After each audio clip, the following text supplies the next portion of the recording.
everybody. This is your boy Black Vegas, and I'm here with two nerds. Two other nerds, I should say. I am a nerd. I will not remove myself from this. I'm a nerd too. Fuck it. Nerd y'all solidarity. Nerds than me, so fuck y'all. Hey, how you doing? How you doing? This is already starting out to be a shit show. So welcome to WiseGuy Gaming Sports and Entertainment's Spoilercast for Infinity War. I'm telling you now, in the first few minutes, if you don't want to hear about anything that goes on in the movie, get the fuck out. We're going to talk about everything in detail, spoil everything, probably every minute of the movie. So if you haven't seen it now, go watch the movie, then come back and you can have this discussion with us in the comment section if you want to. I'm here with my boy CardiacSumo, the lovely, vivacious, voluptuous CardiacSumo, I should say. Say hello. So I thought I was a fucking nerd, though. I mean, there's some sexy ass fucking nerds out there. Let's be honest. Have you seen some of these women that cosplay? I mean, where do these women come from? I need to find one. I need to go to a con. I know. You don't don't live in my neighborhood. Why I got the ratchet chicks? Seriously, I need y'all to move, to my parts of Maryland. On that note, what up to the people? If you gotta find cosplay chick out there, send her my way. Yeah, I agree. Yeah, send him his way, please. He needs love. I'm also here with my boy, who I haven't really talked to in a while. How are you doing, YoruStrix? I'm doing great. Slowly melting, but things happen. Infinity War must go on. All right. By the way, both of y'all have beaten God of War, and so y'all can have this discussion after. I have not beaten it yet, so fuck y'all. Leave me alone. Y'all can DM each other all y'all want if you want. Leave me out of this conversation. Bro, don't fuck it up for me. Exactly. Because I'm old and I have responsibilities. You need to get your priorities right. Kratos is also old. For real. Like what he's doing. And clearly he doesn't really have much responsibility because he just go, boy, do this. Boy, do that. He lets boy do it. That is still the best part of the entire game. Boy is the real fucking hero of this whole thing. Let's be honest. Kratos ain't shit. I'm gonna need you to beat the game before you keep saying shit like that. I don't care. Kratos still ain't shit. You know how I feel about Kratos. It's all about boy. I'm not gonna say. Yeah, I'm just. Fuck both of you. All right, so that's the weekend plan. Beating this game. Fuck it. I need to know. I guarantee you, it's still gonna make me hate Kratos. Fucking guarantee. But speaking of hating people, Infinity War. Yeah. So apparently, who wants to go first as far as your brief overview about how you feel about the movie? Now, I've had this discussion with Cardiac several times. I haven't had it with you, Euro. So you guys decide who wants to go first. Just let him start it up. Man. Okay, I can be really straight to the point here. It was really fun walking into a theater, knowing what was going to happen, and I could thoroughly enjoy the entire movie. It was funnier than I expected. And overall, I just loved it. I had so much fun watching this movie, and the collective shock of the general public is so good. It's the best thing. I don't know if I'm gonna say it's the best Marvel movie, but it's definitely up there in terms of best crossovers. I think it's the best of the Avengers. Yeah, that's pretty much my thoughts. All right, so Cardiac, you go. I thought it was wonderful. I thought it established Thanos as a real badass. I remember saying, when Thanos wrecks the shit out of Hulk in the beginning, I was like, thank you for all the people who don't know who the fuck Thanos is. You established his badassery right off the bat. Perfect way to set that tone. The movie was well paced. You got to see a lot of hero combinations you probably wouldn't think of throughout the movie. It's a fucking roller coaster ride from start to finish, yeah. And I love the ending. Fuck all those whiny people who I don't know if they just don't know how comics work, but that is a perfectly acceptable ending to me for the first part of a movie. There was nothing wrong with that. It ended on a perfect note as far as I'm concerned. All right. So with me, unlike Euro and Cardiac, I haven't read comic books in a long time, so I'm not familiar with the whole Infinity War thing. And even still, I was very, very satisfied with how this movie went, especially with the ending. The ending actually surprised me in a pleasant way because it wasn't the ending that I was expecting, but I realized it was the ending that I would want because you don't see that type of ending in films like this, especially films that are 2-part or 3-part, like, you know, they're anthologies basically. Like, for those of you who are acting crazy about this, who don't know, this is a 2-part movie. There is an Avengers 4 that's coming next year. They've been very, very vocal about it. I don't know how you missed that because nobody shied away from it. You know, at least given information, but it is. But I didn't expect it. Still, I didn't expect it to end this way, and I was very, very happy with the way that it ended, which a lot of people aren't. That's, you know, whatever. Y'all crazy. I love the team ups. I love the way that they mixed up everybody. And again, as somebody who's never read Infinity War and didn't know what to expect, I was really, really pleased with what I got from that movie. Let's just start out. I'm not going to go beat for beat everything that's happened in the movie because it's kind of hard to do that. Because there's things that stood out more than it than didn't. But I do have a question about. Let's go start at the end. The ending. Cardiac, you said that you were happy with the ending, and I'm assuming that you were happy with the ending too. Euro. Yes. What do you think about the reaction to the way that this movie ended? Like, give your full force, brutal thoughts on that, please. Whoever wants to go first. I guess Euro went first last time, so I'll step up. I don't know how it was in you guys' theater, but in mine, you know, I'm watching this ending. The music at that moment was just perfectly mood setting. I'm like, oh man, this got me. And then I start hearing, you know, the commotion around me as people are like, that's it? What the fuck? Did they just screw us out of our money? What the fuck's going on? Everybody's all confused. Some people are getting angry. Not that it was like a riot, but you can tell there was this weird confusion in the air as people realized that was the end. And I've seen people talk about it online. I remember Black sent this article to me that was scarily stupid concerning that ending. It's just, but I need to send it to you, Euro, because if you read it, you would probably fucking be like, "Yo, this guy is the dumbest person I've ever seen in my life." Yes, but as I was looking at that reaction, I thought, you know, two things. One, I guess somehow these people did not realize that it was a 2-part movie, which, to be fair, I might be, you know, taking my perspective and projecting it too far because I was paying attention to the movies and their schedules and stuff, so I knew that, obviously, I was paying attention, but maybe the average Joe didn't realize that for whatever reason. Maybe they would have been served and calling it Infinity War Part 1 very explicitly. I don't know. So, you know, one, I just didn't think people knew that on some level. And two, when I looked at the reaction, I was like, because, you know, I haven't actually read the Infinity Gauntlet storyline in the comics before. It's pretty old. It was like I don't even remember when it came out. It was decades ago. It's not new. So I was not immediately familiar with it like that, but I was used to watching, you know, comic book cartoons and reading comics now. Like, that type of time in a story's, you know, crescendo where the villain is winning and they really have the superheroes like really on the ropes. That is not uncommon in comics. It's not uncommon for that to happen. I saw people think that the deaths were permanent. If you look at comics at all nowadays, it's superheroes die a lot. You know, I was joking with Megas on the last podcast about this. It was either in the Batman comic or the Detective comic story.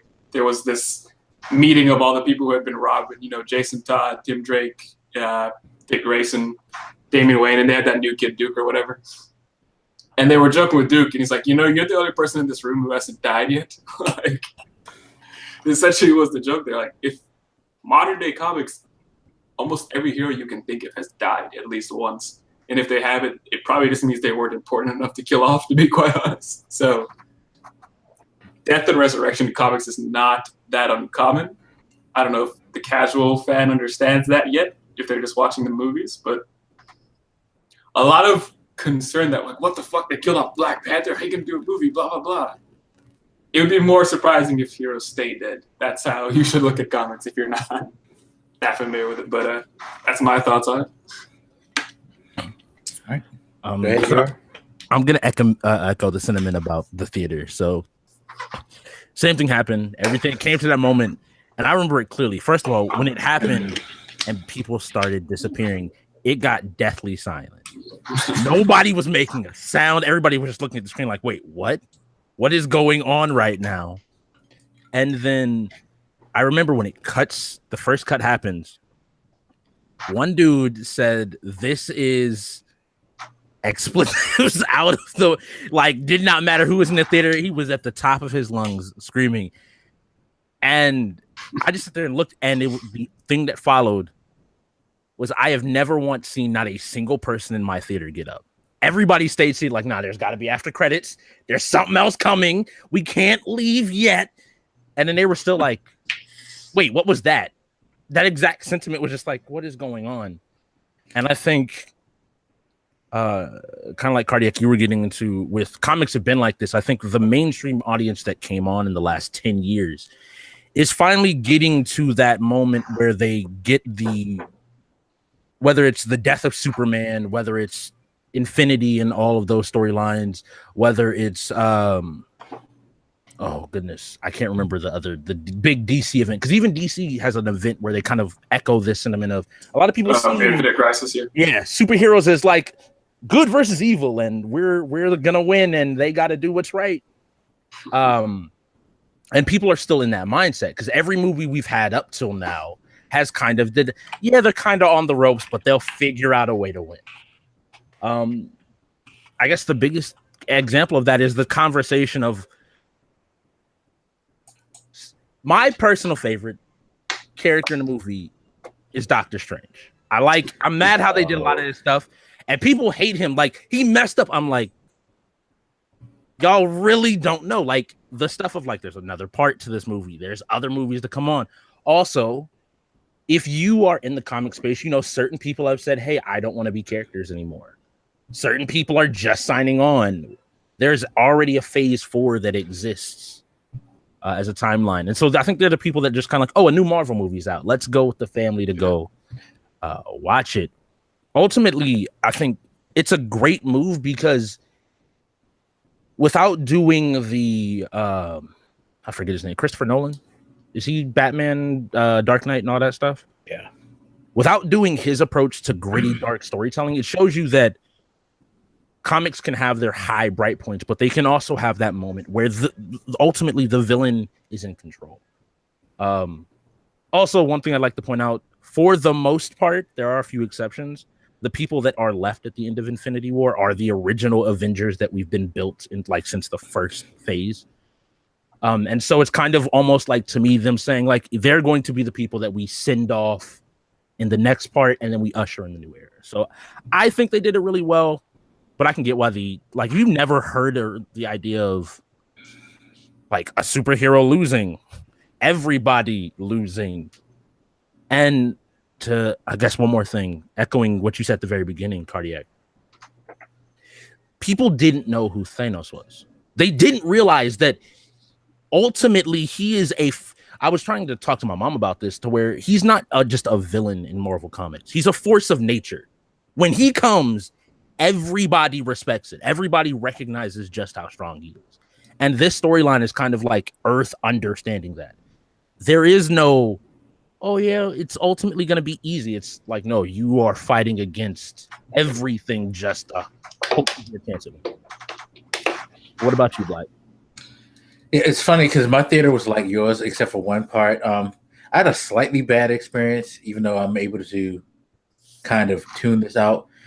There was a couple sitting right to my left, and they talked through the whole fucking movie because they didn't understand what the fuck was going on. So they were those people. They were like the epitome of those people who have no fucking clue what they're watching.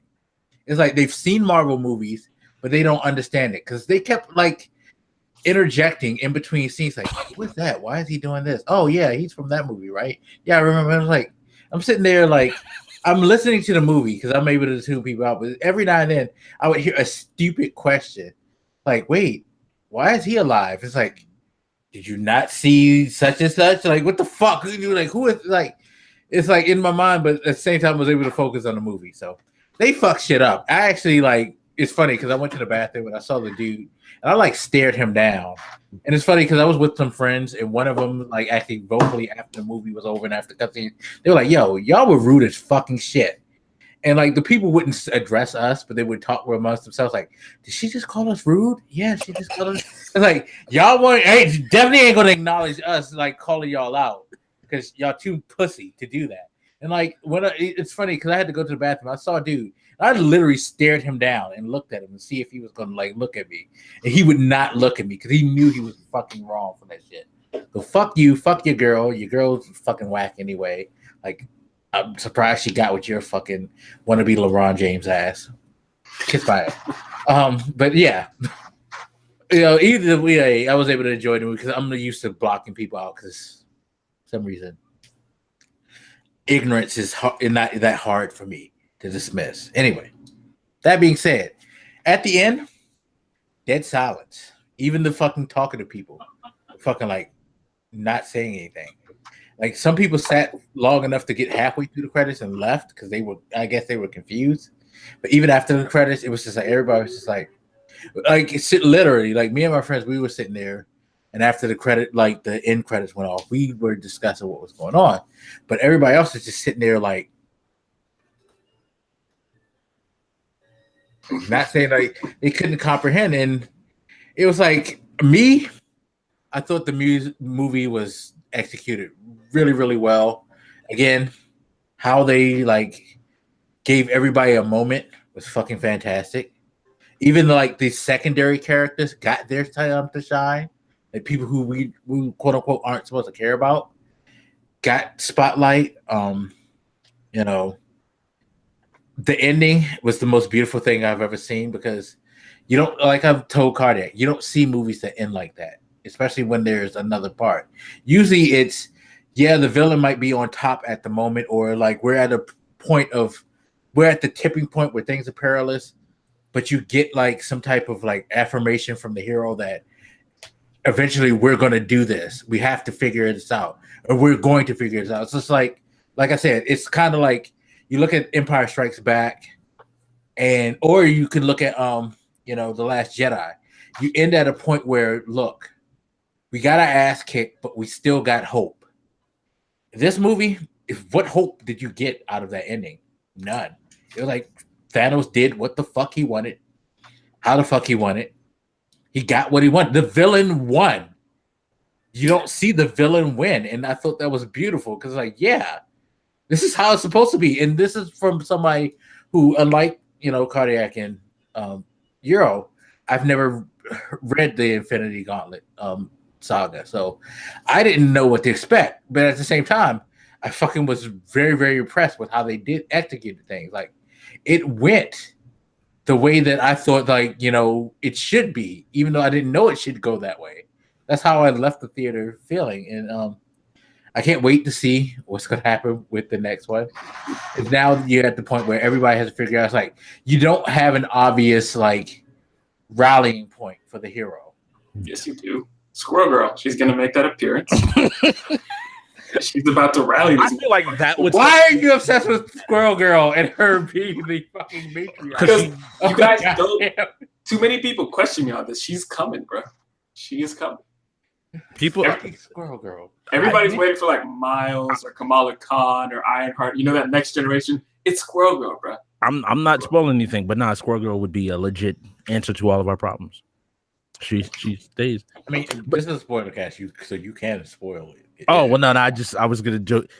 In Marvel Comics, Squirrel Girl, power scaling's a thing where, like, hey, this person beat this person, so they must be really good. Sure. Squirrel Girl has beat absurd levels of people that put her on a level of like God, basically. Are you serious? Like, yeah. Oh, wait. Hold. Okay, so I'm not familiar with Squirrel Girl. I need y'all to explain to me what the fuck makes Squirrel Girl special. She can communicate with squirrels and has all the powers of a squirrel. It's pretty simple. Very straightforward. Sir, I need more. Because what the fuck is she at least a flying squirrel? Like, I believe she can fly. Been a while since I read a Squirrel Girl comic, surprisingly enough. I don't think so. The fuck? I think her Squirrel Girl is a badass. Oh yeah, she has flying squirrels, so I mean, I guess they could do the flying for her. I didn't. Isn't she like the Herald of Galactus now or something? I don't know. Something's ridiculous. Like, Are you serious? she's beaten. She has Server's job. She's beaten. Like, man, she's so much fun. Oh, and to ask, I guess, Black, did you recognize the after credit scene? Because I had people next to me and all around me being like, "What's that? What's that? Huh? What's going on? What's that?" But Cardiac told me, because I was like, "Is that who is Signy? Is that?" And then when he told me, I was like, "Oh, it all opened up." Like, "Oh shit, this movie is more important than we think." Yeah. And for those, I was gonna say, for those that don't know, we have 2 movies before the next part of the Infinity, whatever they call it. That is Ant-Man and Wasp, which comes out in June, and then Miss Marvel, which comes out next March. I want to say it's supposed to be 2019 March, and that's who's no Captain Marvel. I would say Miss Marvel and it's Captain Marvel. 2 different people. Don't feel bad. God, I hate naming conventions sometimes. Yeah. But yeah, that should be. I think that'll be a fun watch as well. I don't know. This movie, as someone going in, since I saw they were gonna make it a part 1 and a part 2, I'm like, they're going to end it with the snap, because that is a moment that everybody remembers, where like it's not just like, oh, he wins, like on a cosmic scale, nothing stops him. Half is gone. Yeah, there's certain just moments in comics that are so iconic. Like, I was saying, I never read the Infinity Gauntlet story, but even I know about the snap. You know what I mean? Like, there's just certain images and moments, like decade after decade, you always remember them, or they just stand the test of time. They're always there. And yeah, they did a lot of justice. And like I think you both said that you like the pacing. They handled the number of characters really well. Like at certain points, there were so many different things going on that you had to keep track of. Like, okay, this team is moving here, and this team is here, and these people are going here. And what about this going on? I'm still on the fence about StarLord. I don't know if I want to blame him yet or not. I kind of like. Okay, speaking of StarLord, so I was listening to a podcast that did a Spoilercast at the end of their whole thing, and they mentioned something that I forgot about. And while I fucking hate StarLord for what he did, still, it was kind of clever how they did that. So do you remember what he did to Ego? Mm-hmm. Okay, so they were talking about this. This is spoilers for anybody who hasn't seen Guardians 2. Ego admits that he killed StarLord's mom. And what StarLord does is he immediately snaps and he kills Ego. So they were like, if you look at the whole thing where StarLord snaps when Thanos lets him know, yeah, I killed your girl, it fits with the character and how he would react in that type of situation. Which is like, you're sitting there like, and you're like, you stupid idiot. You had the fucking glove. Yet you let your emotions get to you. But it's like, you know what?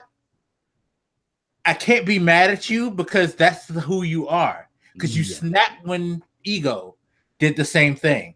I'm still mad. I blame him for. I'm still mad, but it's like, okay, it made sense. It makes more sense when you think about it. It's like, yeah, I could see him being dumb enough to do that. Yeah, even though I don't like it. My thing is like it was second, like even not just him, but I forget Mantis, I think her name is. If she had just shut her mouth, don't give any indication of how. Yeah, she kind of fucked it up. She didn't have to say sorrow. Don't say sadness. Don't say nothing. Let him just keep being like, "What? Why aren't you saying anything? Why aren't you saying anything?" Because the moment she was like, I feel mourning, I'm like, all right, well. But again, honestly, too, that's her too, because she don't know how to not turn her honesty off. One of the best lines in the movie, by the way. Like her naivety is pure. Like most people would have been like if it were, say you would have like had Doctor Strange doing a mind like type of thing on him, he would have shut the fuck up and not say anything until it was done.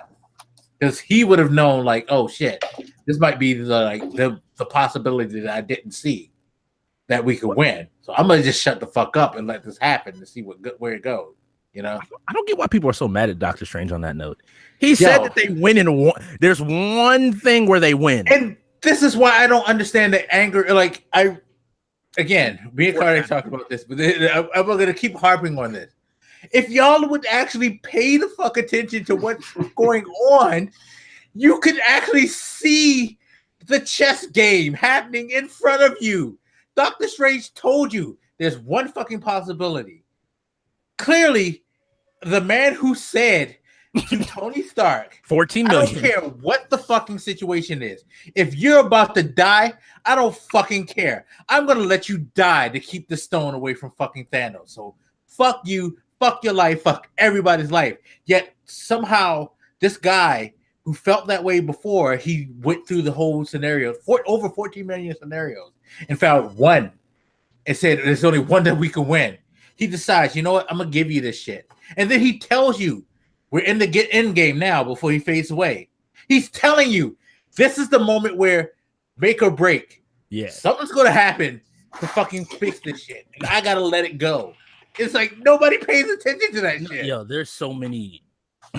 Like that's the thing though. I feel like everybody got used to the purely visual side of like, oh, what's happening? Oh, they're punching the guy. Okay, they're shooting him. He's gonna lose now. Okay, great. Not the like, you know, we'll get there.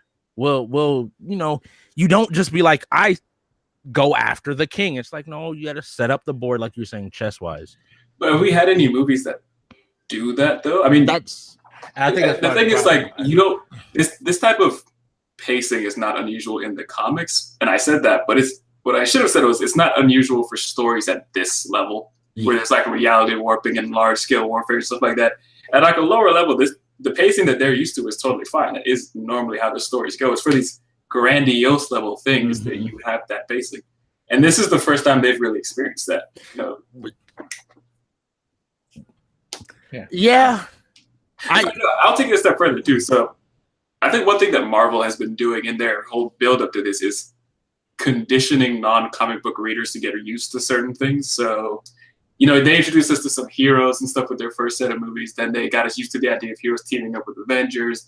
You know, certain movies that kind of expand the Marvel Cinematic Universe. So you had like Doctor Strange, which one got into the mystic arts for itself, but two, it also expanded things like, you know, there was references to the cosmology. Like I think he had a staff that belonged to like the Living Tribunal or something like that, which was a subtle thing, but it spread things out. There was even a reference to the multiverse in that movie, I believe, which slowly introducing characters to that. You had Guardians introducing them to Marvel's cosmology. You know, just things like that where you're getting them used to certain comic book aspects that a lot of us might be used to, but the general fans aren't.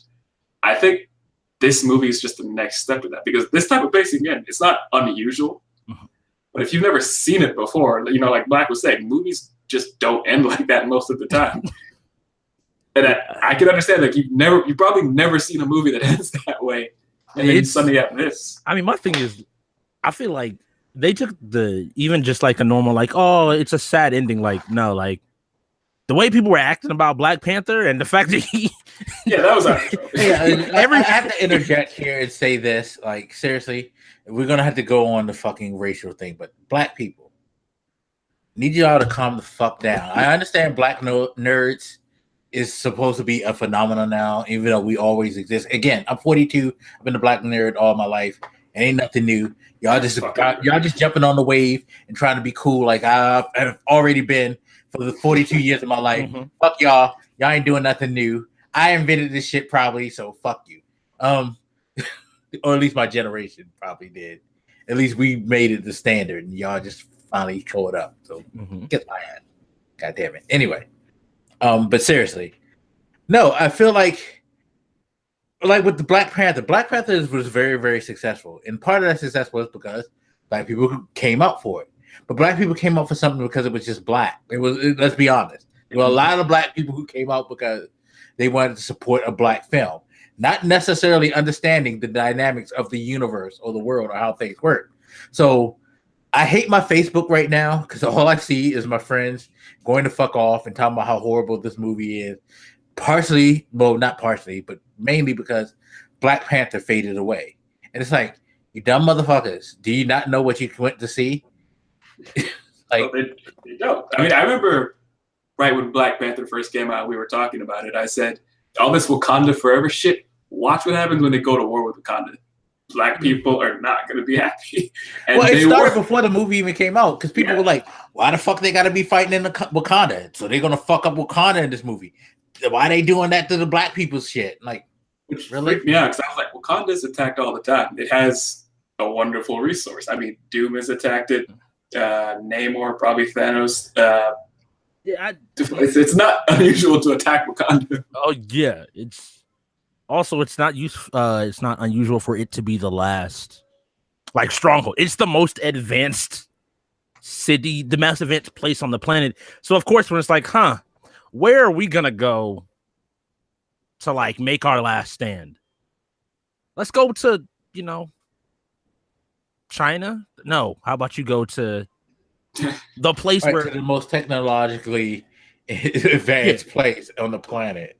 And they and the thing that I don't get is like they won the battle, all things considered. But like I said, the battle ultimately wasn't what they had to stop.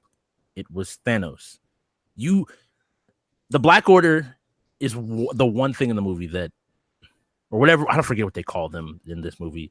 Thanos' henchmen are the one thing. Well, I think he just mentioned them as his children. Yeah, I don't think he mentioned them as Black Order, but just but that's the one thing that I personally had frustration with. But that's a comic book nerd thing of like, I wanted more, because all of them are like badass in their own right.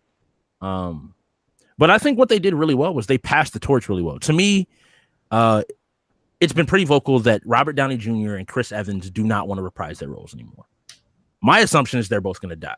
I think it was a very good way to say, like, hey, the new Captain America, the guy that's standing up for what is right, is going to be justice, peace, doing what needs to be done, but doing it in the we don't sacrifice people. They kind of made T'Challa his parallel. And kind of, I felt like there was that kind of passing of a torch. And then Doctor Strange and Tony Stark. Because that's kind of how Tony was for a long time, of like, I'm going to save the day, regardless of how it makes me or anybody else feel or look. If you die, oh, well, I saved the day. And I'm like, so that's kind of cool to me, saying like, these are the two people that I think they're going to let take the Marvel Cinematic Universe going forward. At the same time, you got to recognize, like, if there's already talks, like, that's what gets me. There's news already being like, hey, Black Panther 2 is coming. Yeah, but I did give those people the defense of saying it. I don't know if they've said T'Challa was the Black Panther in those movies. And I think some people might have been looking stuff up and realized Shuri has been Black Panther at one point. Oh, yes. I mean, but even... Which wouldn't bother me, I guess, but that's not going to happen. I don't think it's going to happen for a few movies. Like, that's... There's that. My thing is, what I feel like is, because I've also seen so many people saying this movie is horrible because you can't follow what's going on. They expect you to watch 19. I'm like, you had 10 years to watch 18 movies. That is not you. You had basically a day's worth of movies, day and a half worth of movies in 10 years that you could not get through, and they still handled the plot relatively well. You don't need to know who everybody is. You just need to know, hey, I'm Thanos. I want to eliminate half the life in the universe. I think I'm doing the right thing. Obviously, the people on Earth aren't, and the heroes aren't going to be like, yeah, just kill off half of the people. I would say you don't even need to watch all of them. Like, I don't think you need to watch the first Captain. I don't think you need to watch the second Guardians. I can get off like half of them you don't need to watch. Of first Cap, that's the one surprise in the entire movie. That was the one surprise in the entire movie to me. I was sitting there and I was like, oh, cool, movie. And then he shows up. Red Skull shows up. I'm like, why is he? Yo, I was like, who the fuck is that? Really? At first, because it's like been so long since you seen, you thought he was fucking gone forever. Mm-hmm. You made that. I think you mentioned it. Didn't you, Cardiac, about how he faded away or something? Somebody mentioned it. I remember having a conversation with someone. They mentioned like, well, if you would have paid attention and looked at the first Captain America, he actually didn't die, he kind of faded himself. It definitely wouldn't have been me because that movie is actually the only one I haven't watched. So that was a complete surprise to me because I didn't watch that first Captain America, so I had no idea. Yeah, no, because he didn't. Apparently, he didn't like it. I forgot all about it. Well, he didn't die. It's like you kind of saw him kind of go to space. In a way. He addressed it briefly in the movie. Like, yeah, I was sent here by the cube as a punishment. I'm like, because I'm kind of watching the movie. My brain's in comic mode, so it's like, all right, who is this gonna be? Who is this gonna be? And that was just like the big shift, I guess. Cardiac, I'll ask you, and Black, as somebody that hasn't read the comics, how do y'all feel about Thanos' motivation, like for why he wants to do what he does? Well, like I said, I haven't read the Infinity Gauntlet stories. I don't know what his motivation is originally, but I would say it's a fine motivation. I guess I didn't want the motivation to be just simply I want to destroy everything. I think that'd be oversimplified. I like the way he was extremely motivated with his goal. I remember Black was comparing him to Killmonger, and I thought that was the perfect parallel because they have these specific philosophies and they are completely 100% committed to those philosophies, no matter what happens, no matter what they have to do, who gets in their way. No opposing arguments could possibly shake them. And, you know, the argument that overpopulation will cause resource depletion, it's not an insane argument, I guess. It's, you know, if you read some historical things, just like in the real world, that has always been an anxiety for a lot of people throughout different cultures and societies, that too many people will cause, you know, depletion of resources and everybody will die. So we should get rid of a few.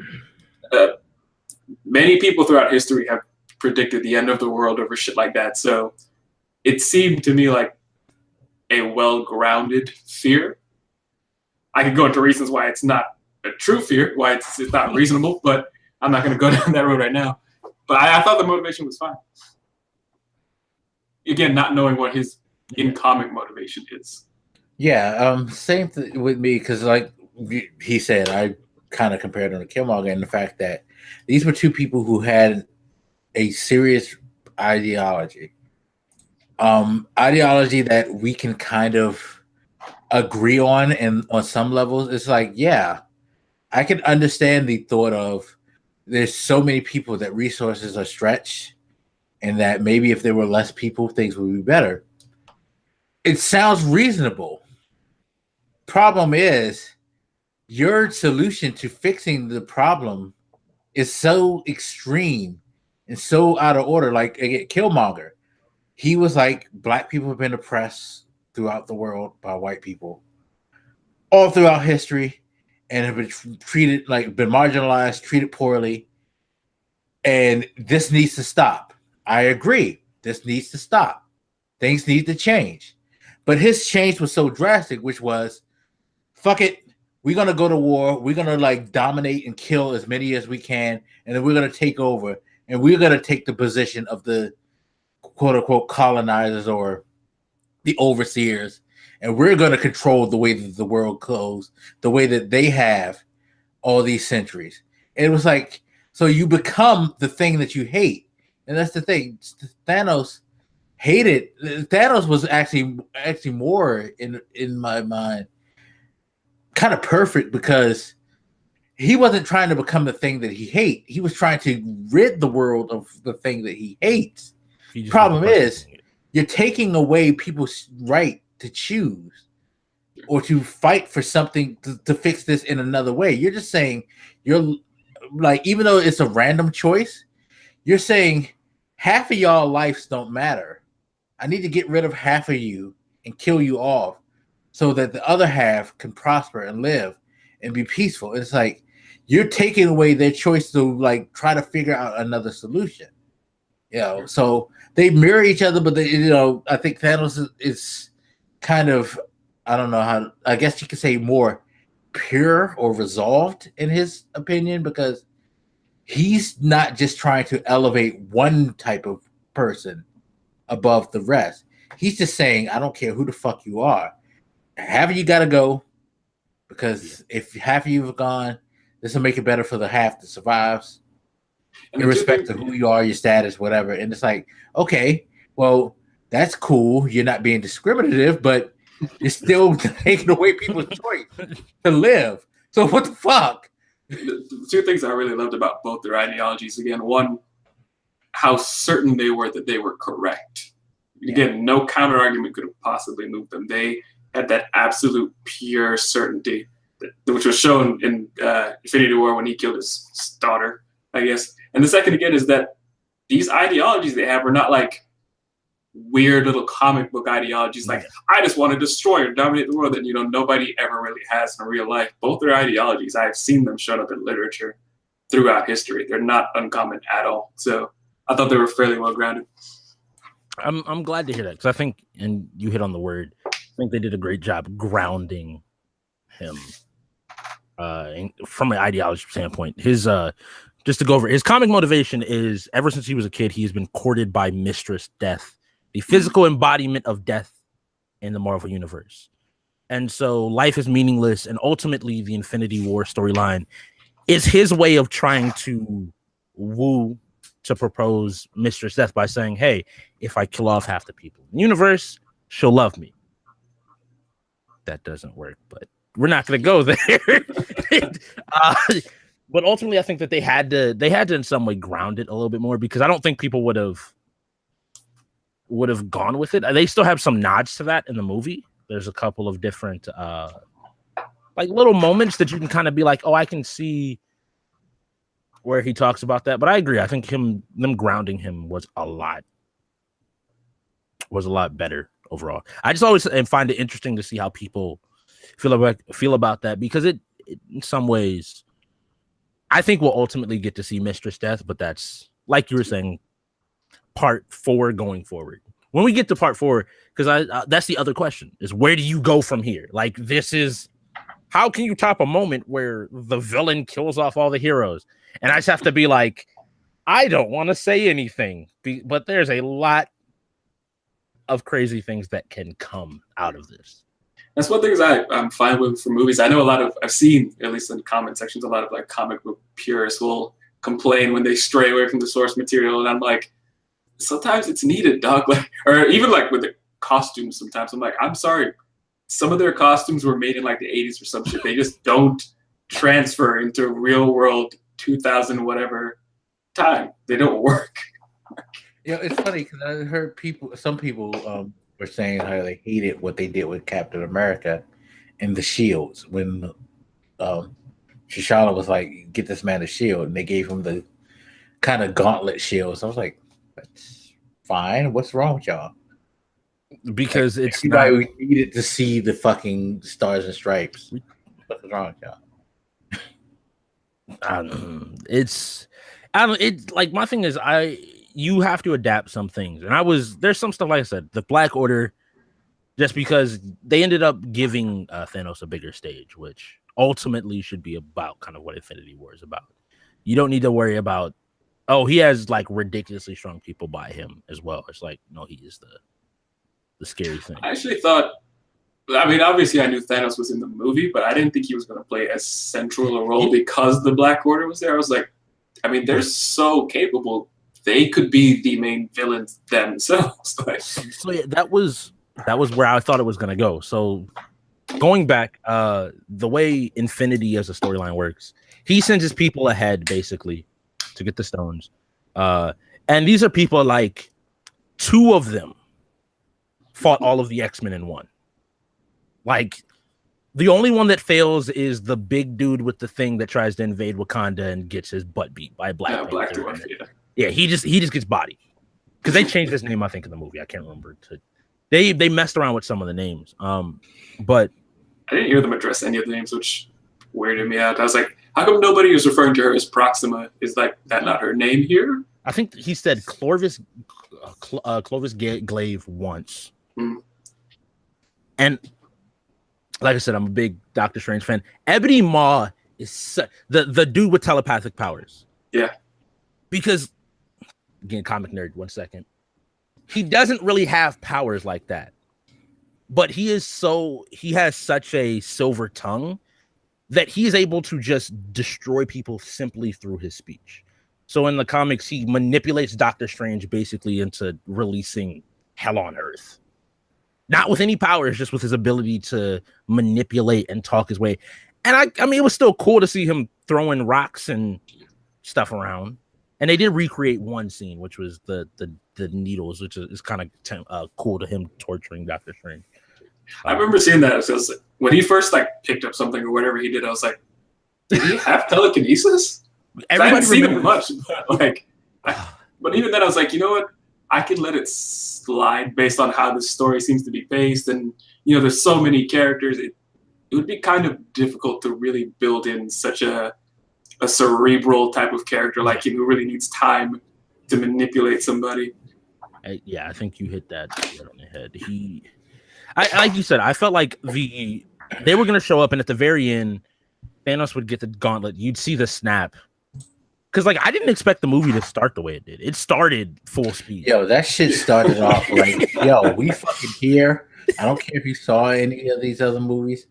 We're here. You gave you 10 fucking years to catch up. And all the shit's on the internet. If you don't, that's the thing I don't understand, how people, like, read a Wikipedia page. Don't understand. Like, as much as time as we spend in this society today on the internet, y'all can't.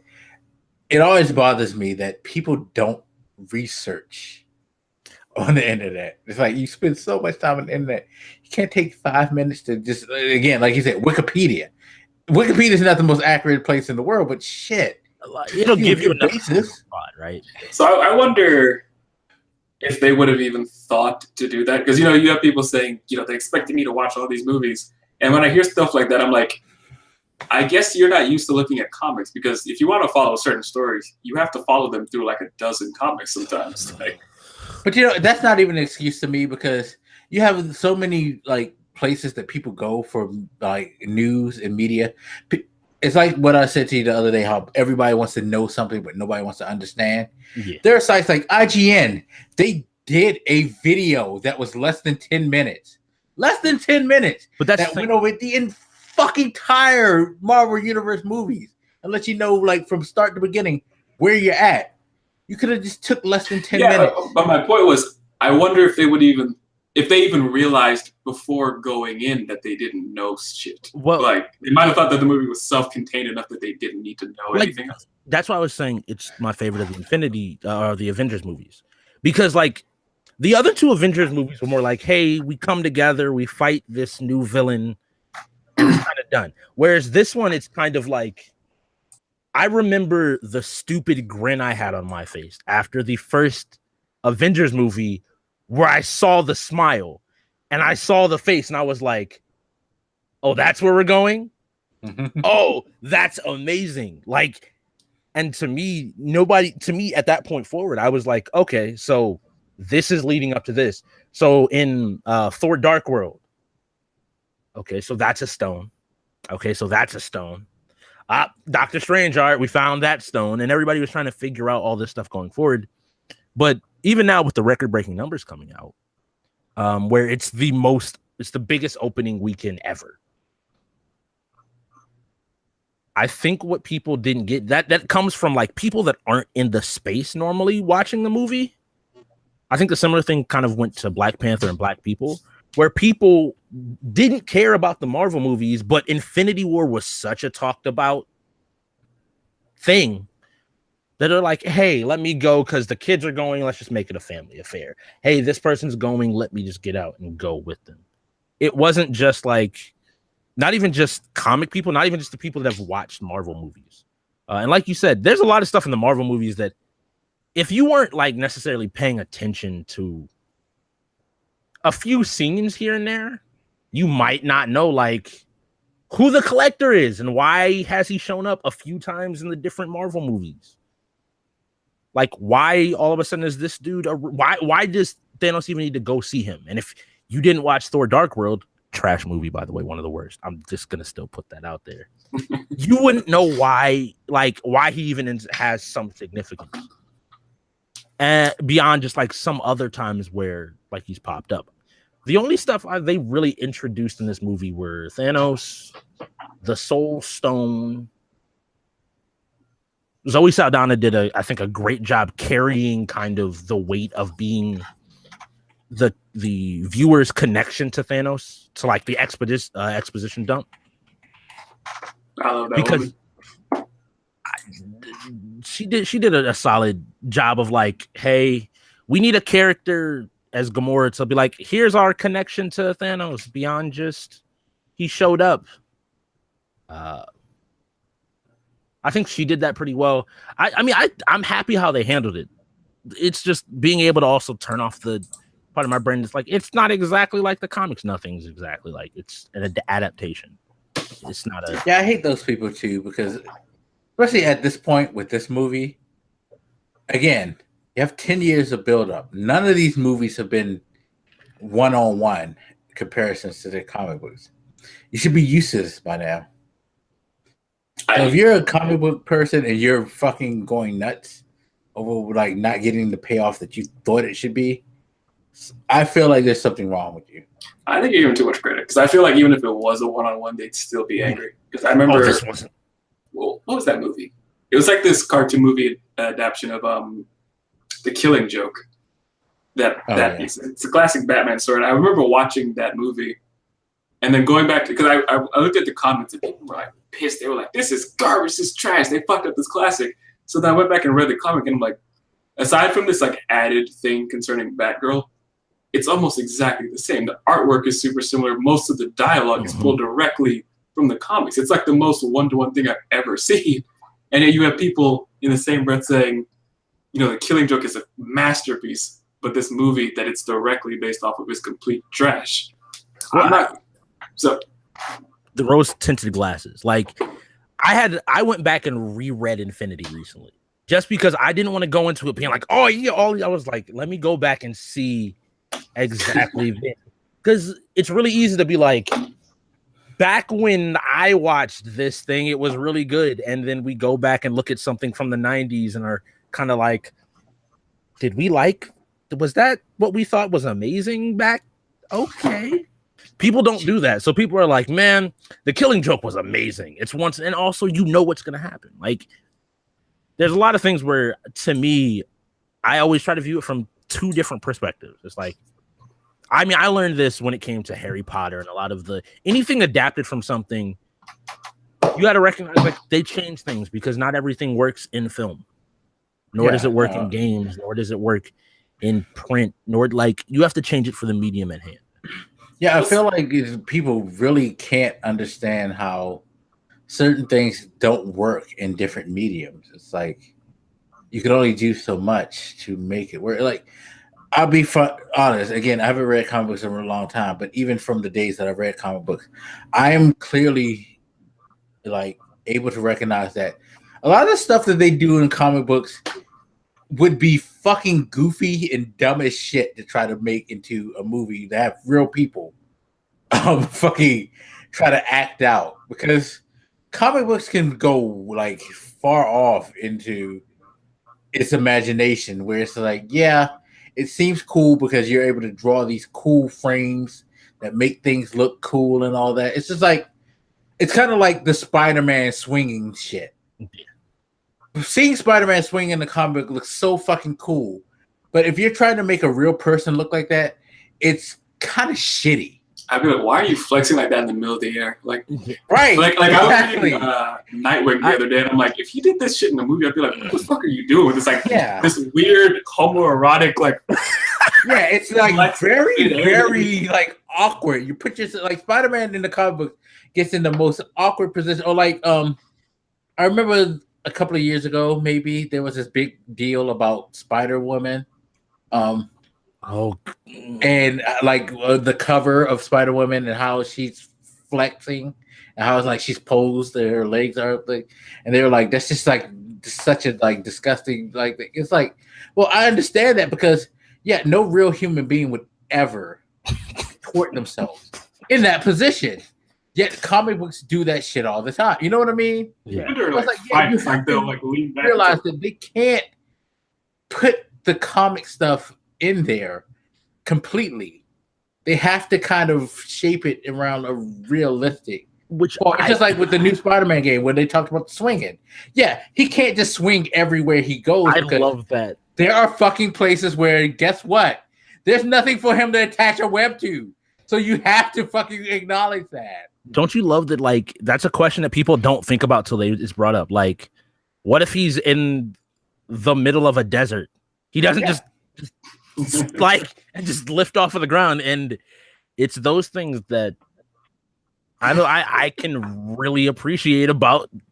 We have special effects to where some of the stuff that should look otherworldly looks kind of like grounded.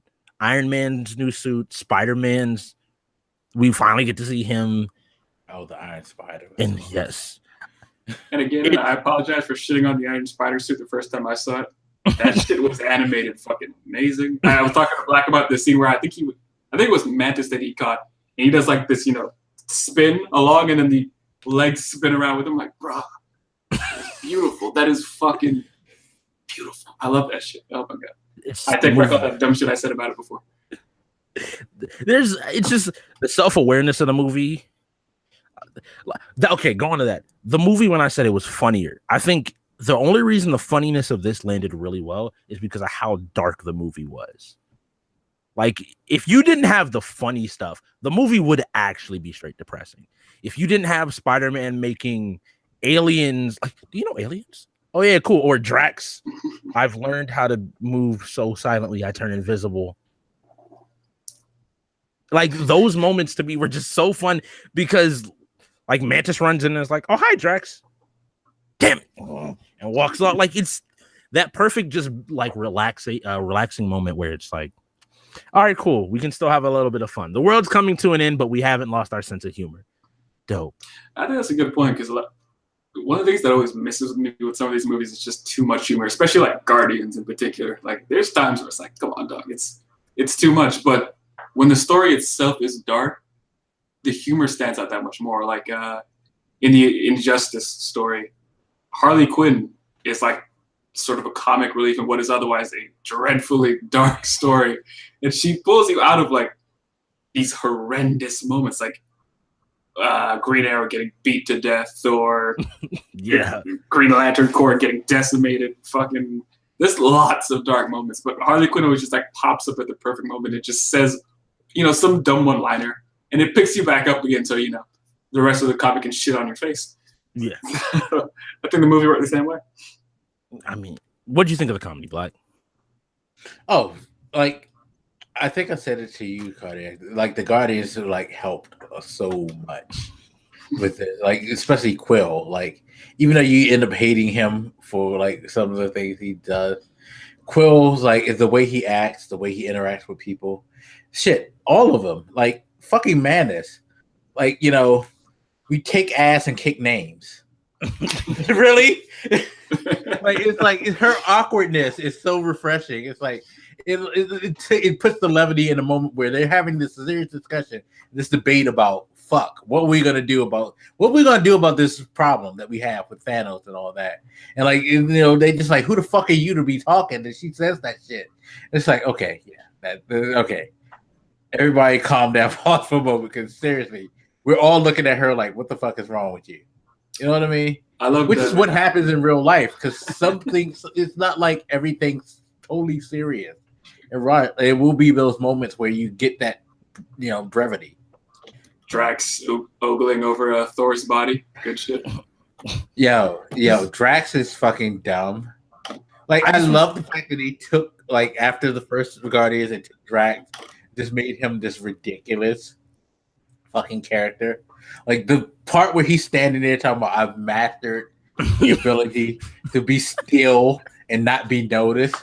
And he's just like, he's serious about that shit. It's like the intro to that is so perfect because it's like this quiet, intimate moment between Gamora and StarLord. You just hear popcorn chewing. He's just sitting there eating, like, yeah, how long have you been here? You ain't know what's fucking going on. How long have you been there? In silence.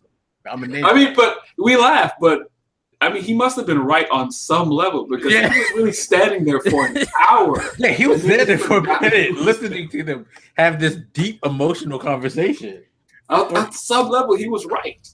I mean, it's Thor's interaction with the Guardians, like the moment Like Thor comes in, then Peter Quill's like, "Well, I killed my father, because he killed my mother." It's like, all right. Like, I know you're like this hot guy who Gamora's probably sitting here looking like, damn, he's sexy. I need to up my game against yours. A+ moment.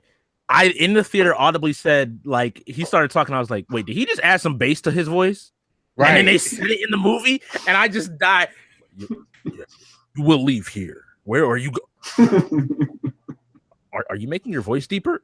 No, I talk. But again, that's what dudes would do when they feel threatened. It's stuff like that like I remember so clearly from the movie. Because honestly, beyond that, it's just people fighting and getting their ass kicked. Yeah. All right, what do you guys think of Quill's plan before he fucked it up? What was his plan? What was it? Well, remember when the fight with Thanos before he fucked it up.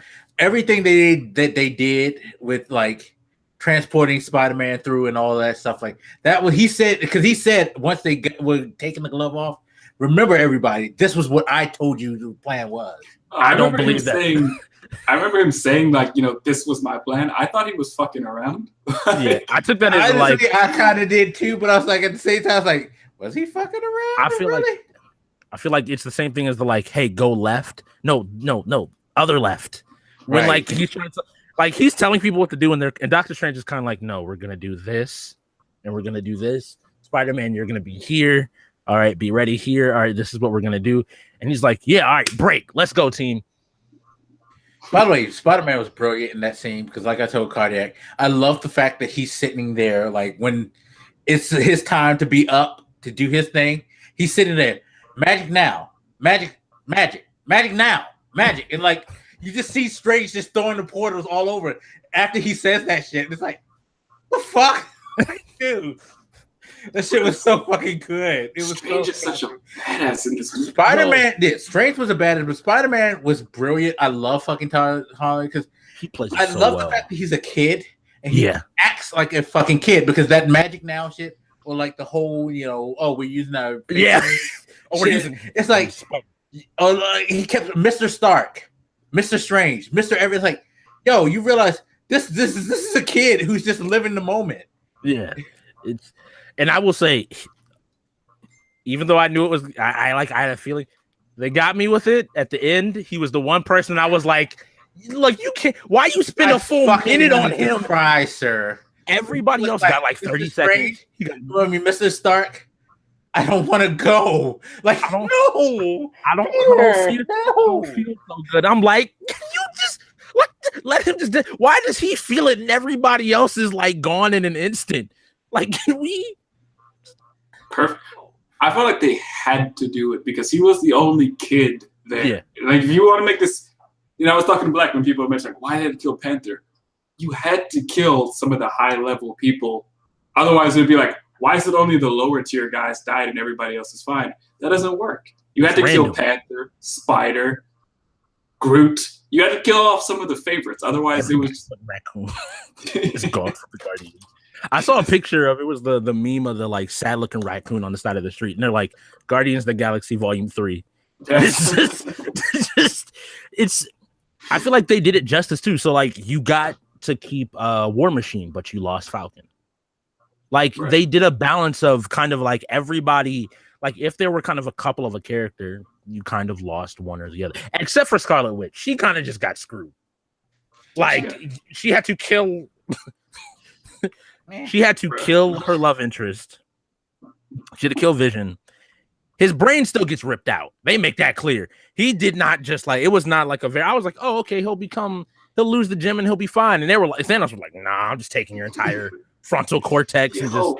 That big lump he took. I was like, bro. Yeah, no, he just left the whole. Can't you just use like the reality stone and like just poured it out or something? You'd have to do that. I really thought fuck you. I thought Shuri was gonna have it like 90% cut out, and all he was gonna have to do is like hit the back of his head and it'll fall out. I'm like, all right, cool. It ends up working out, and it's just like you took his whole brain stem though. Yeah. But no, it works though with like the way that it went because again, it made weight to the fact that I don't care who it is. I'm just trying to get half of the people on. You know what I mean? So him getting big people, it's like that makes sense because he told you, I don't care if you're rich, poor, powerful, weak. I just need to get half of y'all gone. If he was malicious, he would have. If he was malicious, he just removes all the superheroes, so nobody can oppose him. Yeah, but he's not. He's like, it's completely random. No, he's like, I'm trying to be as fair as fucking possible, even though my plan isn't fair overall. At least I'm trying to give the image that I'm being fair. And if we're gonna kill half, it's just gonna be completely random. Yeah, except for myself, I'm not gonna make myself disappear. Right. Exactly. Snap my Can we talk about he deserves to live because he had the will to do it. Oh, that's true. Can we talk about the fact that Thor doesn't play enough Call of Duty? Doesn't know to aim for them headshots? Yo, when he told him that, he was like, yo, you should have aimed for the head. I was like, I honestly, I had to hold in the fuck. He said that because it was like, yo, you had this motherfucker and you fucking didn't. You gave him a mortal wound, but it wasn't a quick killing mortal wound. It was like it was the best thing because everybody that was that moment of hope Marvel gave people like they won. Yes, they. Oh, right. I was just like, I'm sitting in the theater. I'm like, all right, either go for the head or the hand. You either got to cut off his hand or cut off his head. You got one of the two, Thor. And he hit him in the chest. I was like, what, sir? But to those out there that were not paying attention, the new axe technically won against the Infinity Gauntlet with all 5 gems in it. That's not what happened. You don't do that. It did. He beat him. He beat him, but he was so stupid. Starbreaker. You should appreciate this argument here, Cardiac. Yo, I'm fucking Odin's son. I know you hate Odin's son. I'm just Cardiac. I'm just saying, I was sitting up there and when somebody's like, but how do you beat him? I'm like, at the end of the movie, Thanos shot his little beam and the axe hit him in the chest. So now saying that, what's to stop him from turning it into bubbles like he did everything else that came at him? I don't know. I heard the bubbles were a big thing in the comic book. It's really fun. The bubbles, it's different who he does in the comic books, but turning the person into into ribbons and turning Drax into blocks he does in the comic. And so it's straight up they're different people, but dick. It is the funniest thing because it's just it's just a display of hey, it's this thing called the Reality Stone. So yes, I can look at you and you're now kids blocks. And you're still alive. Oh my god. That moment where he goaded Quill to shoot Gamora, and then when he finally did, I thought that moment was just beautifully done. Yeah. What did he say when he teleported away? I like him. I didn't catch it. Yeah, he was like, I like him. I love looked it. at her and was like, because it was funny because it was Gamora and him are having this moment again, and she's like, I love you, and he's like, I love you, and then first of all, it surprised me he actually shot at him, at her. I thought he was gonna try to shoot Thanos, but he was like, okay, I'm just gonna shoot her, and then Thanos just grabs her and is it's like the dad talking to the boyfriend, I like you, and just steps back into the portal you tried. Good spunk, kid. I thought it was fucking beautifully done. But I will admit, I don't care for Odin's son right now because Jane Foster is my Thor. I'm sorry, that's just the way. Yeah, that's why I felt you have the audacity to try to act like you're defending him. Whatever. You wanted this to happen to him to be the bitch. They did some I wanted him to die, so I don't need They gave him Ultimate Thor's costume when he got Stormbreaker. They still ain't showing Beta Ray Bill. I'm kind of mad, but they showed him. They gave him his axe. It's I guess when I first saw it did not click to me that was Stormbreaker until he said it. Because when I saw the sharp edge, I thought it was the axe that Odin's son currently uses, right? Yeah. Shit, I can't remember what it's called. There's so many different names. I just replace the axe. But they did that in Beta Ray Bill in Thor Ragnarok. One of the heads on the side of I think the city was Beta Ray Bill's head. They have these little nods that's kind of hey, the comics. Oh, Marvel, thank you for getting Stan Lee's cameo out of the movie in the first 10 minutes. Appreciate you. I didn't need him randomly walking in someplace and showing up. Yeah, they got rid of him. He was the bus and I was driver. happy. He was Peter Parker's bus driver. You know he was about to like come in and slap Thanos, right? That would be funny. Jan by the way, but No, you know what I was waiting for them to do with Stanley, right? Like they've done in other movies where like when things are going down during the fight, all of a sudden you get the random shot of him being one of the people running or in the background going, oh, like they did. What movie was that they did that shit in? Like you're picking one of 18 and 19 movies at this point. He probably did it in quite a few. It's like, yeah, I don't need you to show up in that or in a big moment. Remember I sent you that get out of my way. Like he does cameos in cartoons too, which is fucking weird. Like I was catching this recent Spider-Man cartoon, and he shows up. And I'm like, this guy's out of control. Is he showing up in the games too? I'm gonna laugh if we like Stan Lee is the narrator for the game, and it's like the entire new Spider-Man game. He's just there. Didn't he narrate one of those? Yo, if he's in that fucking game, I might fucking take my shit back and ask for a refund. I don't want him in a game. Stay out of it. Amazing Spider-Man. He must have narrated a game. I feel like I remember that happening. Oh, he's been in a game before. I'm almost like as a narrator. Like I feel like I remember it somewhere. I don't know. I guess the more I look at it is the reason why this movie did well is it managed to balance everything, and its ending shocked. Like the ending did what it was supposed to do, down to the fact that they messed me up in the movie theater because they used different footage in the trailers. I appreciate that. Marvel. The Hulk. That's the best part. No, people keep saying, "Man, the Hulk is a bitch." I'm like, what do you mean? He's the only smart one. He got boxed up in the first 5 minutes of the movie. My man was like, he was like, fuck that shit. You ain't whipping my ass again. Get the fuck out of here. I just like my man hit boom, boom, boom. I'm like, oh, okay, he got 3 in, and then Thanos just Yo, the look of the Hulk's face when he like punched and Thanos caught it, he was like Thanos let him hit him a couple of times because he was like, yo, this is cool. Somebody's fucking actually giving me a run. Let me take this work. Let me work up a sweat first, and then I'm gonna fuck you, beat your ass. And he grabbed her, and you see the Hulk's face like, what the fuck, yo? You're not supposed to do that. Loki, you're a villain. You can't say we have a Hulk. That's not how it works. Right. After the way Loki gets bodied, he deserved to say that one time, right? Yeah, he kind of does. I legit started counting when the movie started because, like, when I opened up and I saw the scene, I was like, "Oh, I just need to get ready to just keep a mental count of who dies right now." Yeah. And it was like, "Well, Idris Elba's gone. I'm sad." But yeah, no, the look on Loki's face, I was like, "Yo," I was like, "Wait, we saw some weird because this guy whooped my ass in the Avengers and fucking like buried me. What? How do you know?"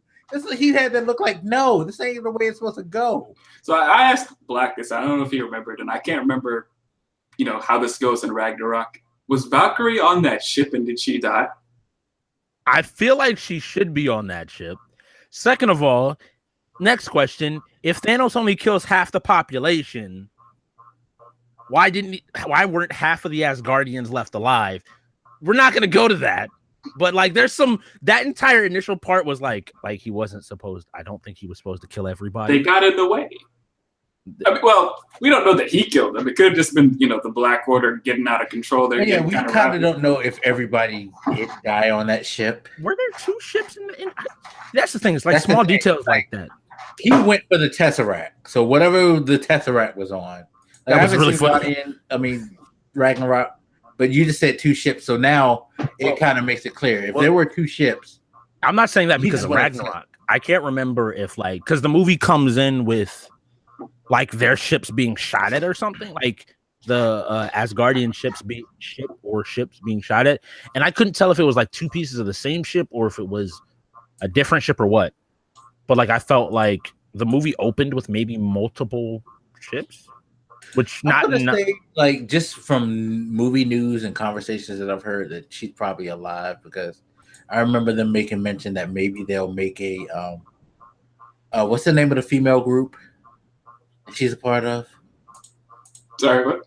The female group that Valkyrie's a part of? Yeah, it's supposed to be like She-Hulk and a couple other people. I do not remember the name of that. But they were like, I remember Marvel having a conversation about maybe they'll make a movie like that, and I remember the woman who played Valkyrie saying like that would be cool if they took her character and put her in that movie and made that whole. She trolled people over the weekend, by the way. Huh? She trolled people over the weekend. She tweeted out, "Hey, look at my appearance in Infinity War," and it was like a picture of somebody holding a goat. And it was just the funniest thing. It was like, because I legit clicked on it like, wait, she was in the movie? And I saw the picture, I was like, oh, you're wrong for that. That's funny.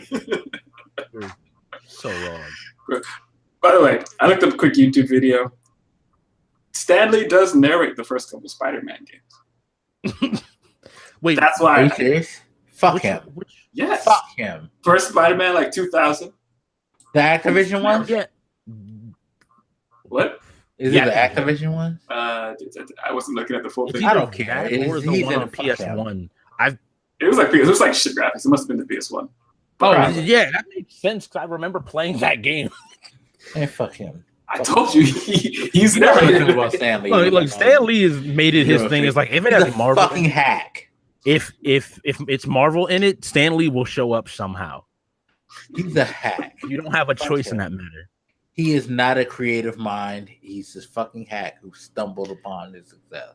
The thing that I'm now that this movie has come out and we're gonna get part 2. I'm just in general happy because of what we have going forward. Yeah. Like the X-Men can actually be introduced. We will get a non-shit movie. Let's not talk about that. we will have a non-shit Fantastic Four movie. Hopefully, for the first time post 2000. I guess that's the first time ever. But I was about to say, like, I was trying to remember which one you were talking about. Like, I'm not as hard on those, like, when Jessica Alba, look, the Jessica Alba Invisible Woman thing, that wasn't as bad as the most recent one. No. But Michael B. Jordan is still, he's like the Will Smith of movies where you just watch for Michael B. Jordan at this point. It may be bad, but he'll give a good performance, good enough. Now I'm wondering, right? Because I'm trying to see. With Infinity War, we had the comedy, right? The comedy carried it throughout the movie. I'm trying to think what's overlooked, right? What part of the movie is there anything you would change about Infinity War? I guess I'll pose that question. Can you think of anything like that, like you would add into the movie? Obviously, not many people are like me and want to see a 3-hour plus movie, but I changed the title, I guess. Just make part 1 apparently more clear because apparently it wasn't clear enough. Yeah, the adding to part 1 would probably be the biggest thing. Because honestly, again, I had my expectations like other people. I had my theories. But unlike some, which is a part of the people who are mad, I wasn't beholden to them.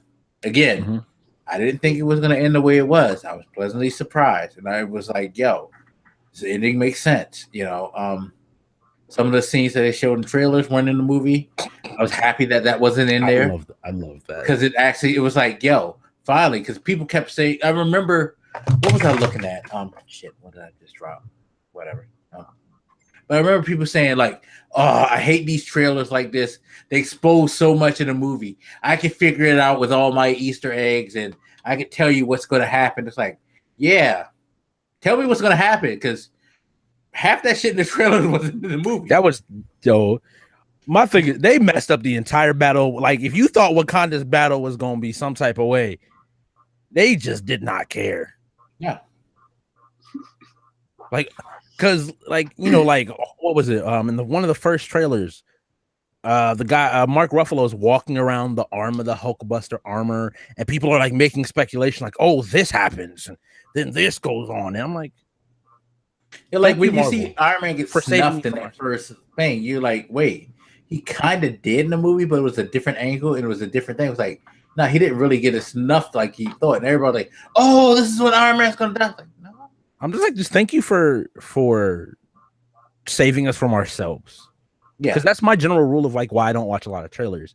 Is my brain will automatically start to like this piece together. Like, oh, okay, this is gonna happen, and this is gonna happen. Okay, cool. This is there, and this probably happens here, and oh, okay, dope.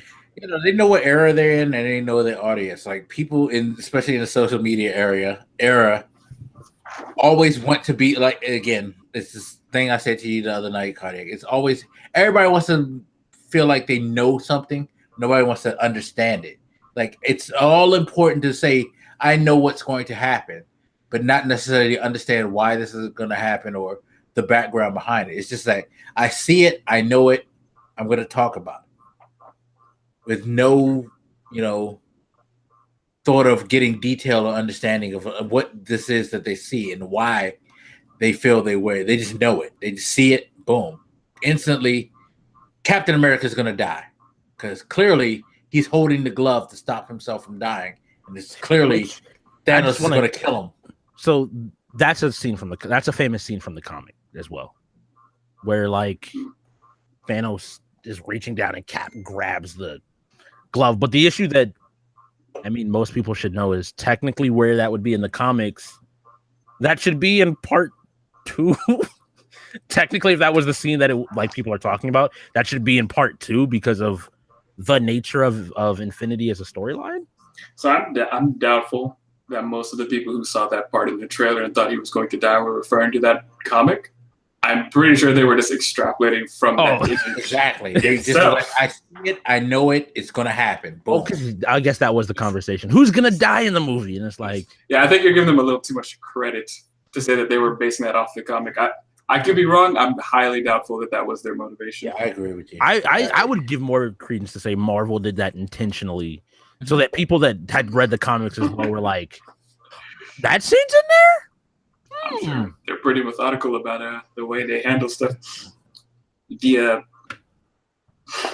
don't know. I guess I'm like, I don't really watch trailers. Like, once I've committed to like buying a game or watching a movie or whatever, and I've seen the trailer and I'm like fully committed, I'm like, that's it. I'm cutting myself off. I want to keep it as fresh as humanly possible. So, for games and movies, there are at least like 2 or 3 trailers. I usually never see beyond like most of the first one. Yeah. So I never really have this problem where like I have predicted all this shit because I've gone well out of my way to not predict anything. Yeah, because now like it feels like it's not even like I think Infinity War did a good thing of where like there was the first trailer and then like at the Super Bowl they showed the extended version of the first trailer and then they kept doing this little thing where I was like, they're not really showing more footage. The one thing that did come out was back at Comic-Con last year. The Thanos using the gauntlet to pull part of the moon out of the sky. That was the big leak from there. Which that scene was so fun to watch. So like that was the biggest thing. It's like I just had fun watching this movie. I could just, even knowing what I knew, I just had fun with. I don't know about everything. Like Peter Dinklage, I didn't know I needed him as a giant. That was great when I saw that shit. It's funny because a friend was with me. She slapped me because she didn't know he was in there. She's like, "Oh shit!" Calm down, yo. I actually rolled my ass when I saw that. I was like, "You just couldn't help yourselves, could you? You had to find some way to put this motherfucker in somewhere." Hey, I'm good with it. I love him. If you watch Game of Thrones, you know why you should. Do y'all like angsty Groot? Huh? Yeah, Groot was great. Teenage angst Groot. Yeah, Groot was like emo Groot was awesome. It doesn't really strike a chord with me for most of it, but I'm actually glad they went with it because after they introduced Baby Groot and they saw like how much people love that, I was a little afraid they were just going to leave him as Baby Groot forever. You got to make that money. So I'm glad they're, I guess, regrowing him, although he died. So I guess that's it. That's the best part, yo. It's like, is it a big movie? All right, Groot's probably gonna, yeah. I mean, I thought using his wood for the handle of a Stormbreaker was a good touch. Yeah, that also surprised me. I was like, I was trying to figure out what was going on. Oh, we gotta cool it. We gotta do all of these things. Yeah, he was like, "Yo, this is, again like an emo teen." He's like, "You adults, really?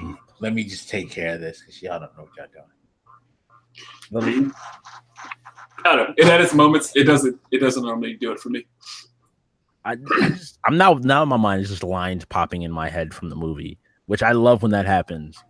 I was one thing about these movies, and I know a lot of us because they've been doing these movies for like the past 10 years, so we're all probably accustomed to like high level superhero movies at this point where everything is like looks good and all that shit. But the way they get these powers to actually look good in real action is insane. Like if before Ant-Man came out, for example, I was like, who the fuck makes an Ant-Man movie? How is that gonna work? Who even thought of that? Remember when the Guardians of the Galaxy movie was first announced? Everybody was like, who the fuck are you really gonna watch a talking raccoon on the screen? Like, who really Rocket wants is to? my man. And the moment everybody falls in love with Rocket because it's like, what did Thor call him? Did Thor call him Rabbit the entire? Yeah. He's like a rabbit. Like he's just like yo. And like Rocket's fine. I'd go with it because you're gonna get me what I want. Like you're taking me to what's this called, Nilfheim or whatever. Like yeah, you're gonna get me some good shit. So call me Rabbit all you want because I'm gonna steal whatever shit is there. I mean, even Rocket when White Wolf picked him up. Yo, and he was like, yo, how much for the arm? And like Bucky's like, how much for the gun? Not for sale. How much for the arm? Yeah, he's like, yo, I'm gonna get that fucking arm. I bet the first scene in the next movie, he's just like walking around with that arm. Like, yo, that would be so great if at the end you just see Bucky was like, you know what, you deserve this. Hey, I wouldn't have put that in your eye. To sneak that off planned it, I had to stick it in my, and it just cut the seat. But yeah, on that point, like even Doctor Strange's powers, like, there's certain powers you would think wouldn't translate to live action, and yet they pull it off like with every character you wouldn't expect. I wouldn't have expected Ant-Man to work. I definitely wouldn't have expected Doctor Strange to work. And yet watching him fight Thanos was like probably my favorite fight of the movie, especially because it established him as being a true badass, like sorcerer, supreme master of the mystic arts, fucking Doctor Strange. What I would recommend as well is like I recently went back and watched Doctor Strange's movie, and it's super far up there for me now because just how interesting the movie is visually to keep up. It's funny that you said that because I did that too before. Like it's funny, that's the last Marvel movie I watched before I seen Infinity War. But I will say that even then I didn't necessarily catch the gravity. Because it's like, yeah, I've seen this before, and I really realized that I really love this movie in the second viewing. But it wasn't until Infinity War, like I told you, Cardiac, like I didn't realize this guy was like fucking badass. Oh, like I didn't pay attention to the fact that because again, I haven't read comic books in a long time. I'm not as familiar as why I should care about Doctor Strange like you guys are. But at the same time, it's just like. Even after seeing this movie, knowing what he did in his own movie, it's like, yo, I didn't realize you were this fucking nice, sir. We went over like during that show, you went over his like power list, right? And I was like, it kind of depends on like the era and who's writing him, but Doctor Strange is extremely up there in certain eras in comics. Like he used to be like he's that character that they kind of consistently nerf because when they first introduced him. Yeah, he's broken. Like my biggest thing is though he also creates like the visual imagery and just how they handled Doctor Strange's movie. Like I remember the scene where he's sitting in front of the old one, and the old one's explaining how all this stuff works, and he's just falling basically through realities and all this weird. And it's like in this movie, like you said, it looks perfect. Where like there's like what's going on with the doctor, and you turn to him, and his head is just doing this. He's like, "Oh yeah, I looked at 14 million possibilities. Don't worry about it. Don't worry about it." And then the fight gets started. They really leverage the expanse of his abilities, I guess. Because not like he just has flight or super strength. He's fucking magic, right? So he can do a lot of shit. By the way, the cloak is GOAT. Yeah, that cloak is fucking awesome. I love the goddamn cloak. The fact that they gave the cloak a personality of its own, like goddamn it, that's so beautiful. And I think that's what makes it. It's like it ends up being the smaller details that end up making the movie so. Their attention to detail was so great in that. Like I was like really like the Russos they put weight to damn near everything in that, and I really appreciate that. Just like I said, like the fact that the extras, like Okoye in fucking Black Widow.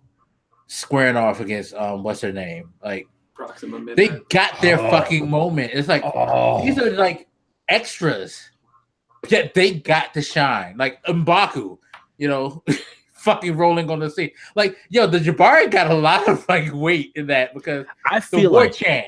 I feel like that was kind of added in post because they got a lot of praise in the Black Panther movie, and they're like, "Yo, we might want to record some more lines." Like you see him come up on the scene, Masa. Like, yo, they fucking here to fight, and like they're beating people, and he's screaming his war chant while he's beating the shit out of people. Like, yo. Falcon and Falcon and fucking War Machine had their moments too together in tandem, like feeding off. Like, don't get your wings synced. Don't get your wings synced. And like, yo, those fucking shells he was dropping. I'm like, oh, does this thing not run out of ammo? What? They had their whole. It was like we've worked together forever. We know how to coordinate this battlefield. We're air support, and we know how to fucking control battlefield with the air support. It's like, god damn it, y'all are like fucking in sync like that. Like, it was just fucking beautiful to see that. It's like nobody got wasted. And like, complain all you want about people quote unquote dying.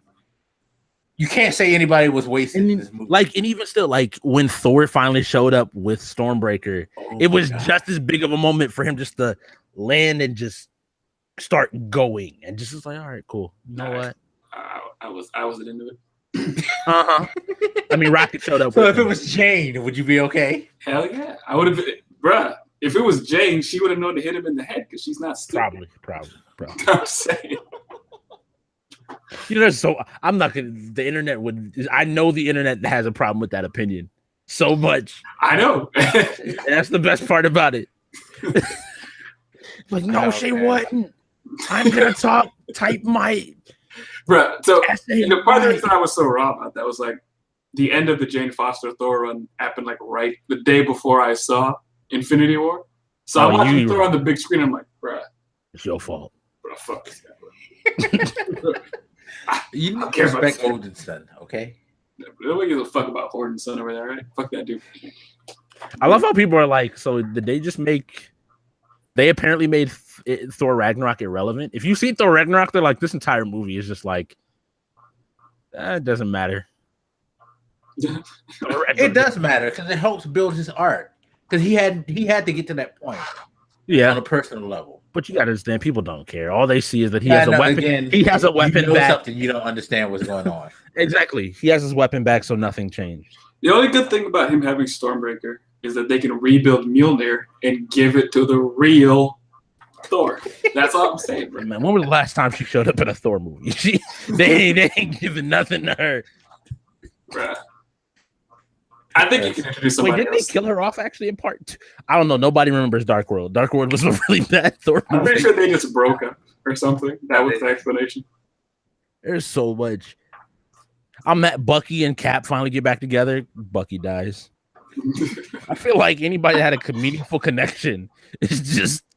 It's fine because Bucky's gonna come back after they fix thing after Cap dies, and he's gonna be Captain America. I know. Here's my issue. All right, so comic nerd time. Who are you? I mean, they're gonna give it to Bucky, which I'm annoyed with, but you're really not gonna give it to Falcon. Falcon was Captain America.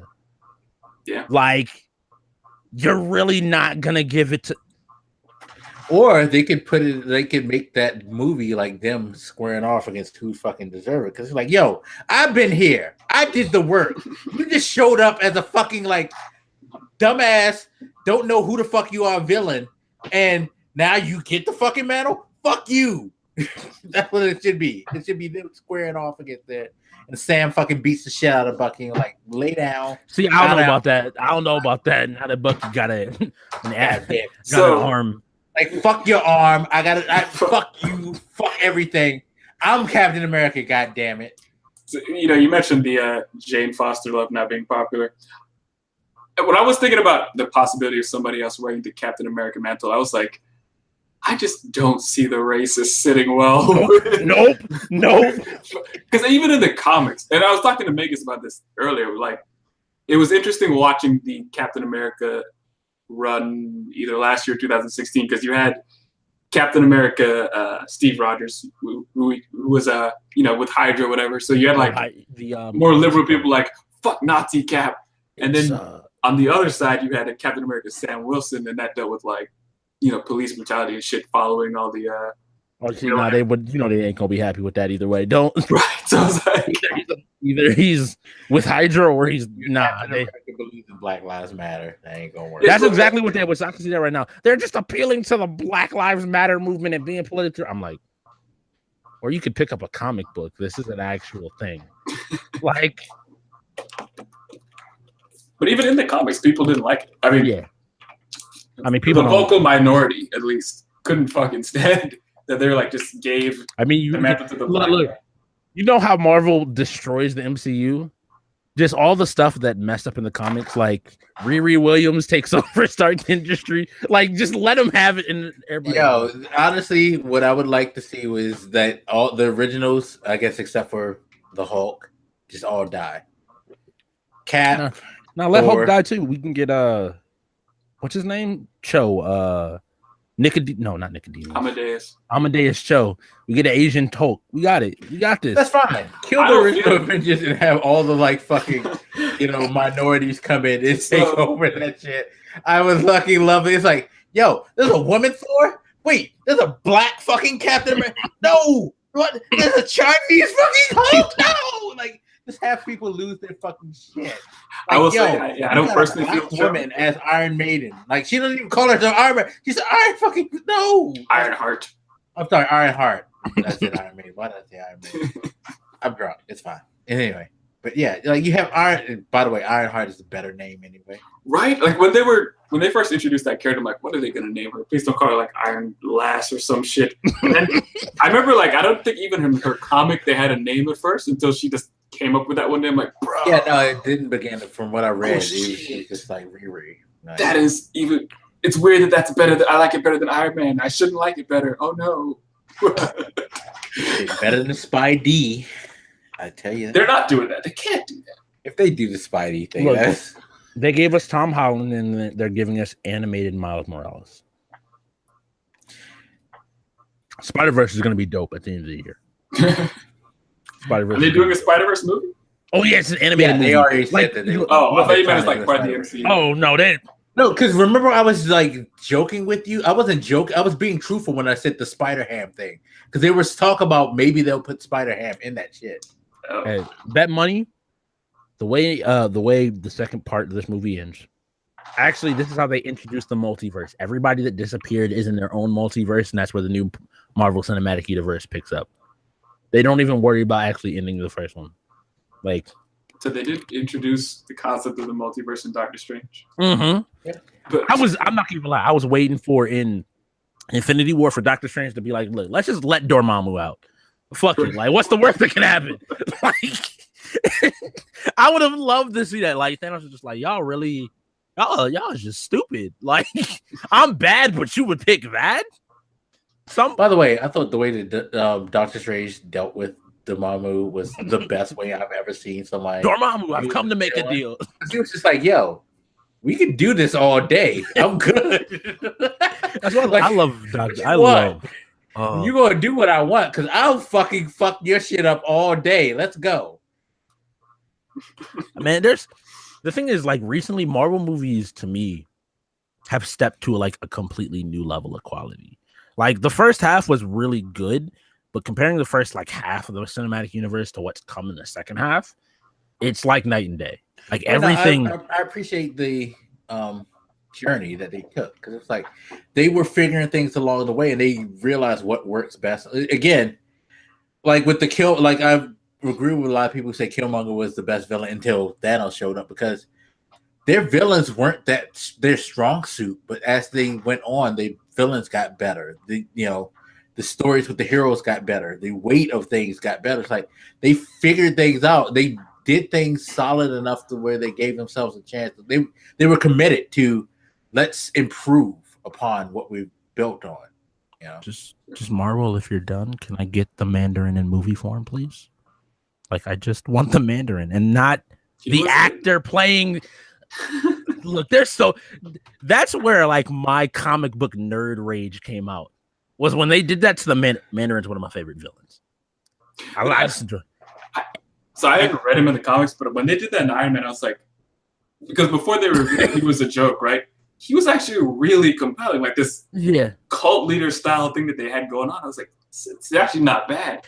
And the worst part is they teased it in the first movie of Iron Man because they're like, oh yeah, we're the terrorist sect that he was caught by was called I think the 10 Rings, and I'm like, oh, they're setting up Mandarin. I'm like, yes, that's gonna be dope because like Mandarin can kind of exist in a similar space as Doctor Strange visually in terms of effects, and that'd be so cool, like technology versus magic technology, and it's dope. And I'm like, yes, and they were like, no, you get an actor playing the character that you actually wanted. It killed me that he did so well too. Hey, just wait for him. He'll come back in the next part. I'm just trying to figure out like what. So the marketing for Ant and the Wasp has already started. If you haven't been on Twitter, Marvel has tweeted out stuff like, wonder what Ant-Man was doing during Infinity War? Watch our movie to find out. And it's like, I don't wonder.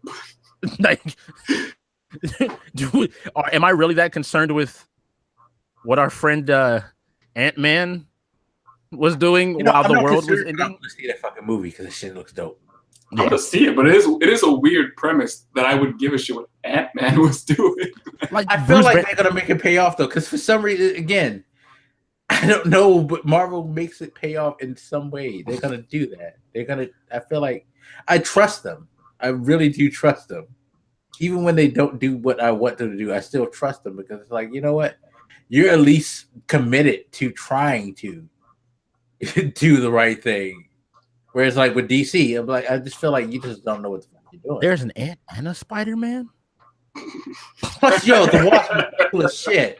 And then you fucking just introduced Goliath. I'm like, yo, we got another black superhero. I love the fact though that like they really messed. Yeah, so like, why wasn't Hawkeye in the promotional material? Him and Ant-Man took different jobs. They was like, I'm out. This is not my problem. But no, it's like the Ant-Man thing. It makes sense. I'm just getting out of prison. I'm trying to get my life together. I gotta handle my shit. So okay, cool. Hawkeye, yo, yeah, he's on the special mission. What the special mission is, personally, I think is he's fucking going to like get to fucking Captain Marvel. I believe that the end credit scene for Captain Marvel is going to be them fast forwarding to present time, and Hawkeye somehow like, yeah, I don't know why y'all sent me into space and shit because I'm a normal person or whatever. Or wherever the fuck Captain Marvel is, he's gonna fucking get her. I would actually love for him to show up in the next movie and beat Thanos' ass like, my wife and kids. Hold on, what was it that you said? Cardiac about him with the arrow or something the other night. I don't remember saying anything about him with like some type of special arrow and be like, yeah, bitch. Wasn't me. I don't have that kind of faith in him. They were like, would it be cool if he showed up with like some special arrow and he just shoots like fuck the Thanos in the head? Like that's what you fucking get. I'm out. Hey guys, I have anti-reality arrows. Oh yeah, that was me. Sorry. I was like, yeah. Right, yeah. Nobody can beat this guy, and then Hawkeye's like, bitch. I mean, he did kill the Hulk though, so he's Hawkeye's a badass, I guess. People like if they use any of the stuff from all different Marvel, people will actually riot. You know it. I would love that shit because it's like, yo, again, like with the ending of this movie, everybody was expecting the cookie cutter Hollywood. Yeah, you kind of the heroes on the ropes, but they have hope. Nah, the hero's not on a rope. How to piss off a lot of Americans, and I'm just gonna say this to you, Cardiac.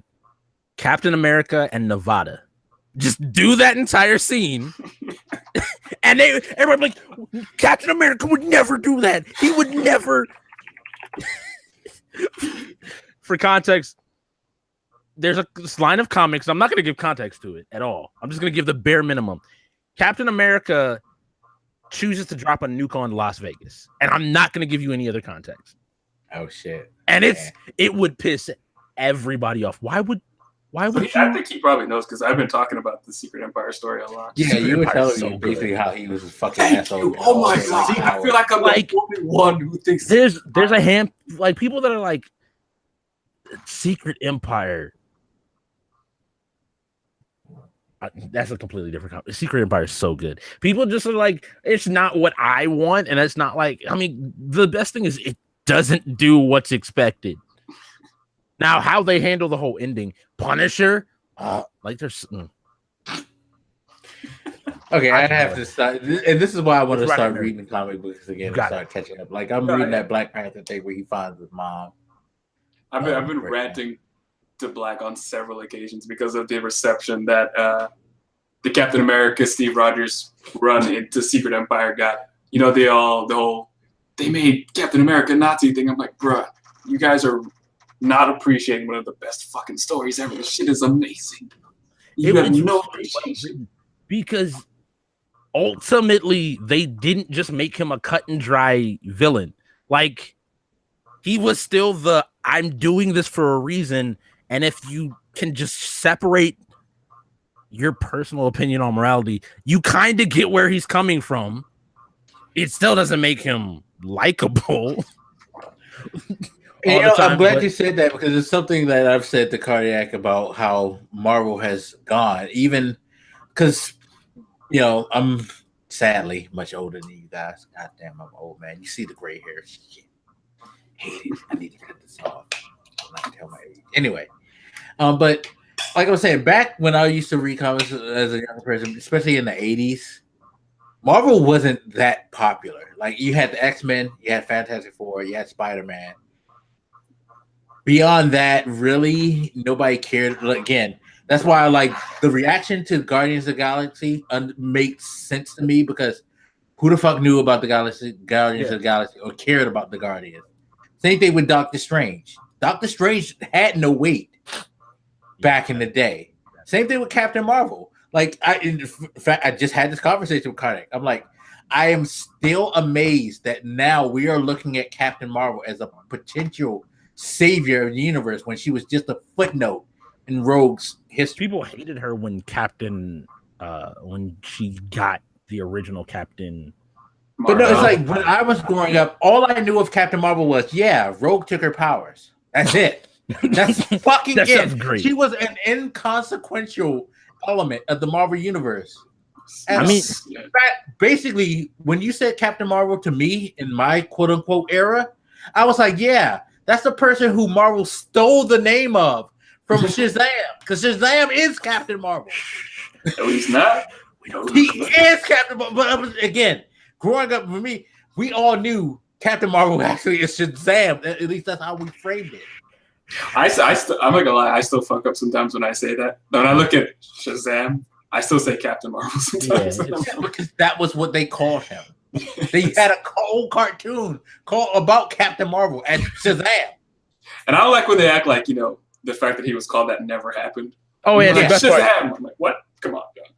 We know what happened there. No, you're Captain Marvel, but she's Captain Marvel, and she's now significant. It's like, wait, she's a like when you tell me the stuff that she told me, the stuff she was there, I have to admit, I'm sitting there like, you're lying. She's ridiculous.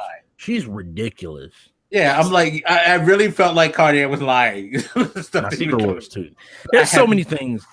So I, you've been reading them, the comics more than I have, Euro. So I was talking to Black about what I thought they'd been doing with the Captain Marvel character, and I think you're probably better positioned to correct me if I'm wrong. But I feel like Marvel has been elevating that Captain Marvel character quite a bit with her position in like Civil War 2. That's what I would say, because people didn't like Civil War 2, and I think didn't like it as much as Marvel would have liked. They've been slowly kind of being like, she's more important. Like her. It's the same thing they tried to do with the until they bought back the X-Men from Fox. The same thing they tried to do with the Inhumans, where they're like, we can't really make money on other. Please love these things, and everybody's like, can you just give us X-Men? Yeah. I think the same thing happened with Captain Marvel, because she's taken a. She kind of, the more I think about it, she's in a lot more stuff than I realized, and has a pretty. Because for a while, her Shield and all the stuff that goes on, she's pretty big.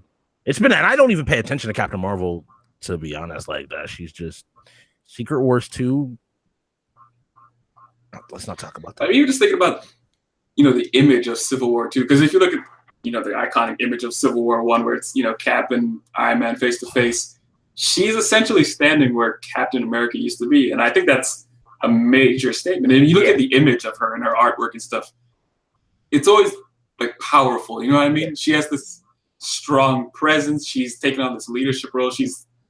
I can't remember what the fuck that space station she's in control of was before Secret Empire ended. But I felt like they've been positioning her in a certain way so that they could elevate her enough. And the argument I was making with Black was that, given her character, her power set, the way she looks, if they could successfully position her high enough, she could be their answer to DC's Wonder Woman. Because right now, Marvel does not have any top tier female characters they can really lean on. Oh yeah, in the movie space, the way DC has a Wonder Woman. No offense to Black Widow and Mantis and Gamora and all that shit. They're saying there's always talk like, why didn't she have her own movie? I'm like, why would she? People talk about it.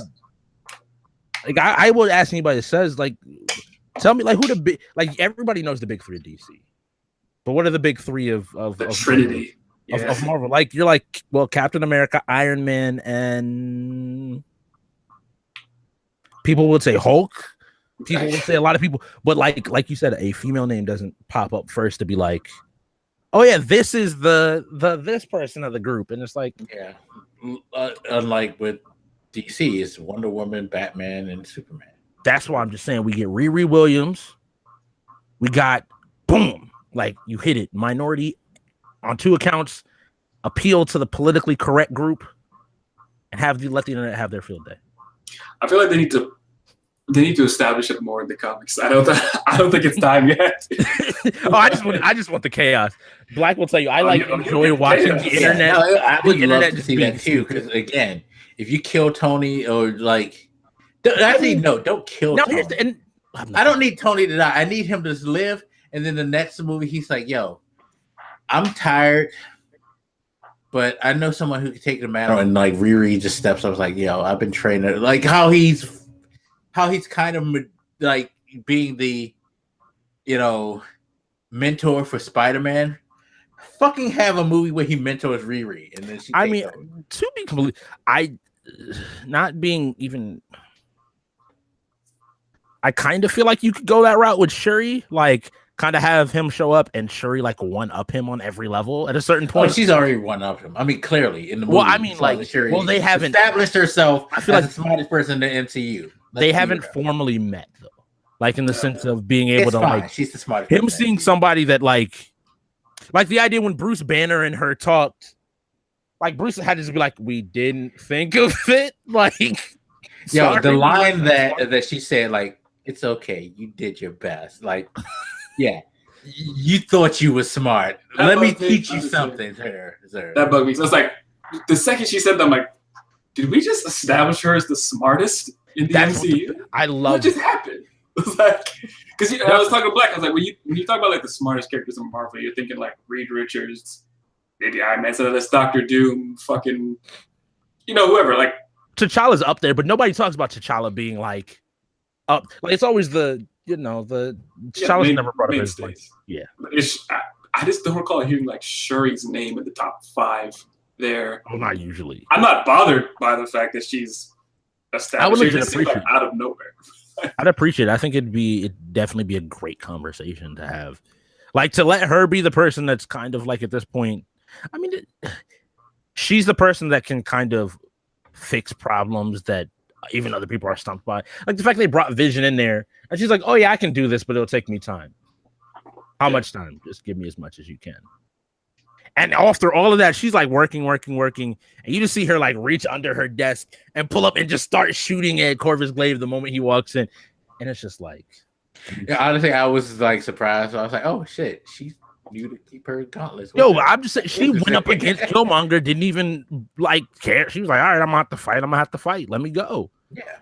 But wasn't in this movie, I didn't expect her to have the gauntlets with her. I was like, oh yeah, you did have your gauntlets are here. Shit. Attention to smart. Again, she's the smartest person. Like, yeah, I'm working here, but I'm not stupid. I know it's coming. Like, there's a fight. I'm gonna be prepared because I'm smart. I'm just imagining the rage if we had Riri. Because you mentioned if they did this stuff in like all new, all different Marvel, like because even that, like when Iron Man went into that coma or whatever, and then Riri was like the Iron person aside from Doctor Doom, like that was not pleasing a lot of. I like so Black. The big thing about all new, all different Marvel is a lot of the characters also were on timetables. Like Riri Williams is a big thing, and there's a thing called the search for Iron Man. Like ultimately, he's going to be found, and Tony Stark will return. Jane Foster is terminally ill. It was going to end. Yeah, I heard about how she died.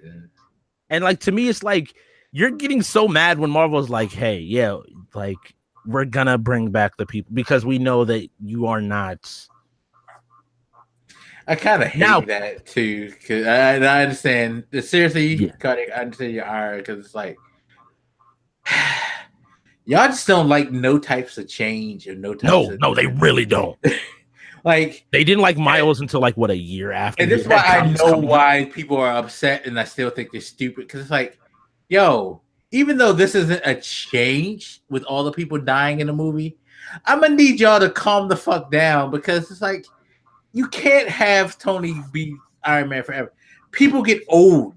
Like if you're trying to make these movies as sort of pseudo realistic as possible, people get old and tired.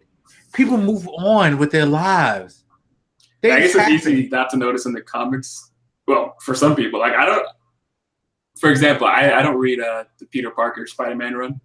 For whatever reason, I just can't get into it. But I remember seeing some video that was talking about where it was coming in. This was following the Superior Spider-Man run where Dr. Octopus made him rich and shit.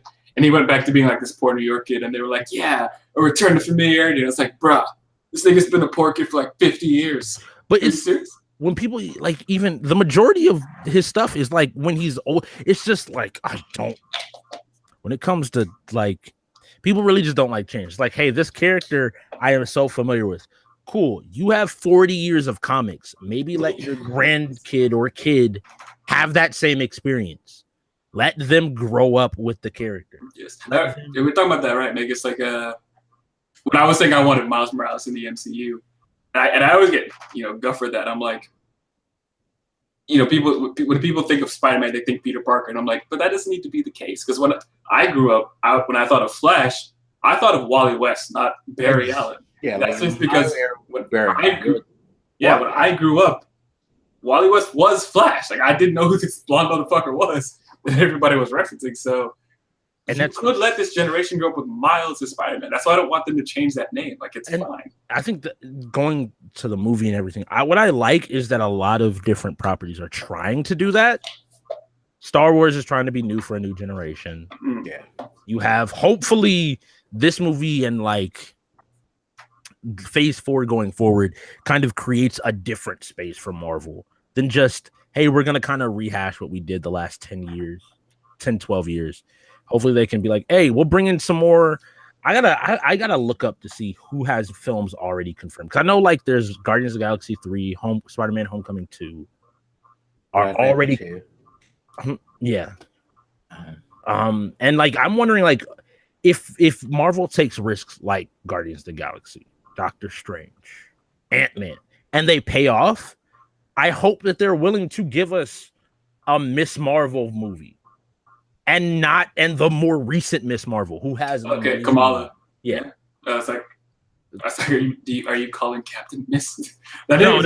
Like, trust me, I was in the movie theater. Somebody said that, and I did correct myself like 8 times. So I was like, I kept being like Miss Marvel. I was like, no, wait, that's Captain Marvel. It would be less egregious if there wasn't a kid running around with that Miss Marvel mantle right now. Like, it wouldn't matter as much. Yeah, if Kamala Khan wasn't there. But like, I feel like you can take those bigger risks. Like, Peter Parker's always been a big character because he's always been kind of like the kid superhero in Marvel Comics. Give people more options. Yeah, I mean, they're bringing the Teen Titans. Maybe you're bringing the Champions, which true. I have my problems with the Champions run, but it's good. It's fine, I guess. They already. I mean, Miles, you're a step closer to Miles in the cinematic universe, though. Donald Glover is his uncle.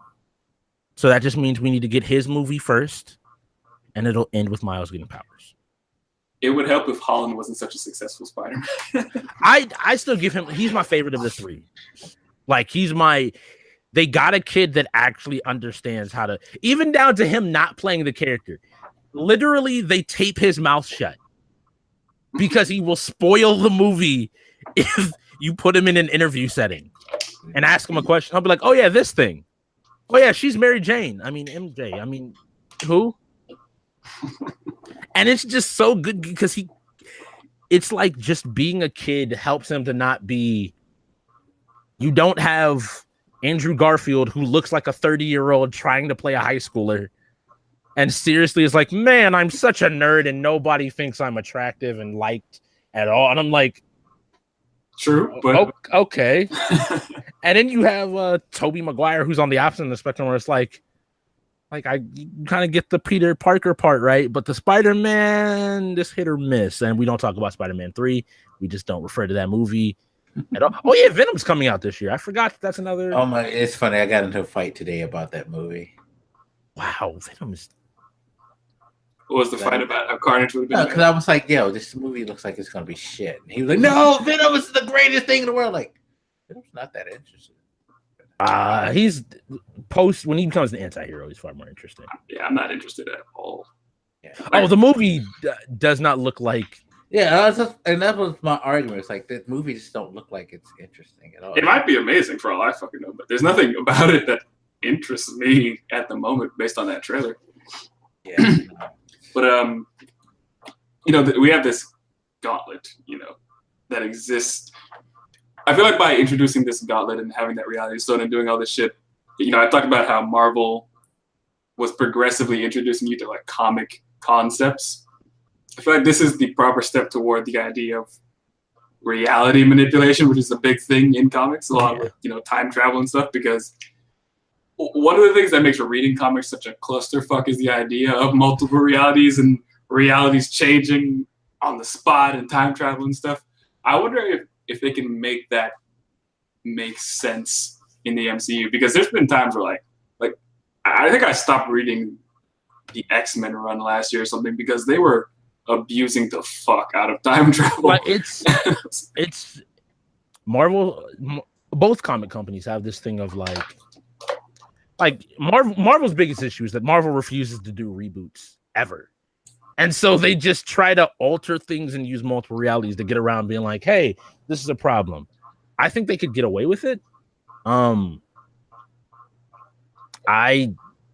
saying that, who's going to be the character that forces time travel and going to make it make sense? I don't think they'll do that in the movie, at least in the MCU. I think they would maybe in the Doctor Strange sequel, because he already has been established to do the whole time thing, and you can kind of make a movie with him. But do you think he's going to get the time stone back? Or is he going to disappear? I honestly think, that brings up I guess this leads into the end game of our podcast, because I want like predictions of what you think this. So I'll just start off on I honestly think that fucking all the stones are going to be obliterated, so they don't have to deal with this shit anymore. So are we going with what we want to happen or what we think is going to happen? No, it's like what we think is going to happen. Like, I think that like when they figure out shit, they're also going to figure out how to get rid of all these things once and for good. So they're not beholden to the whole, like, we got to watch out for the next person that tries to get this.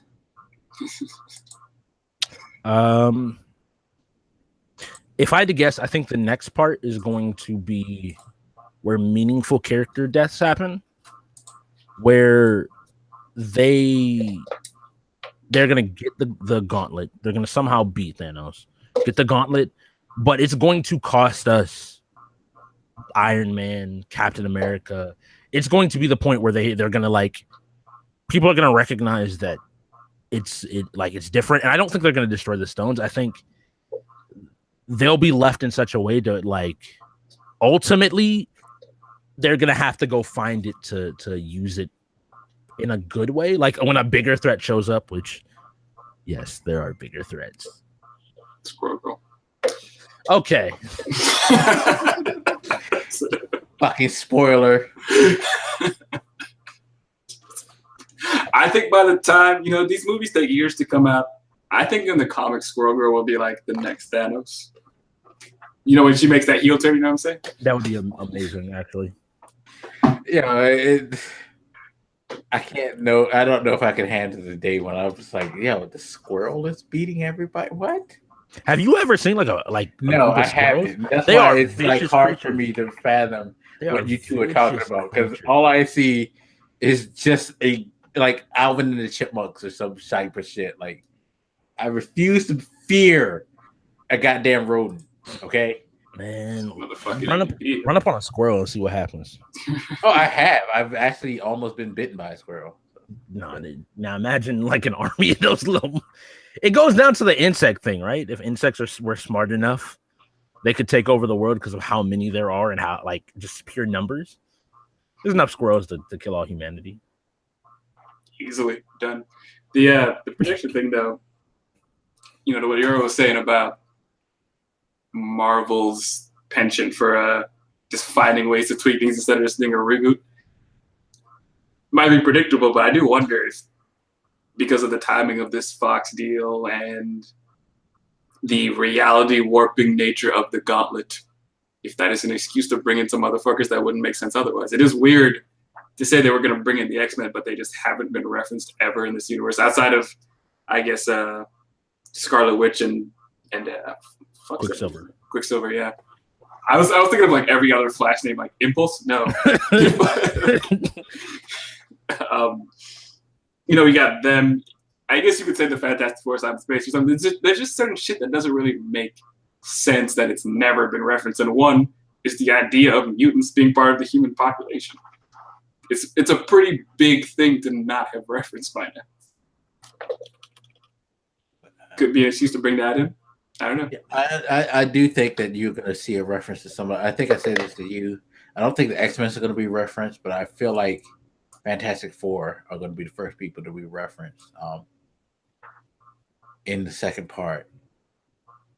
Because I feel like there are easier people to introduce into the Marvel universe. You know what I mean?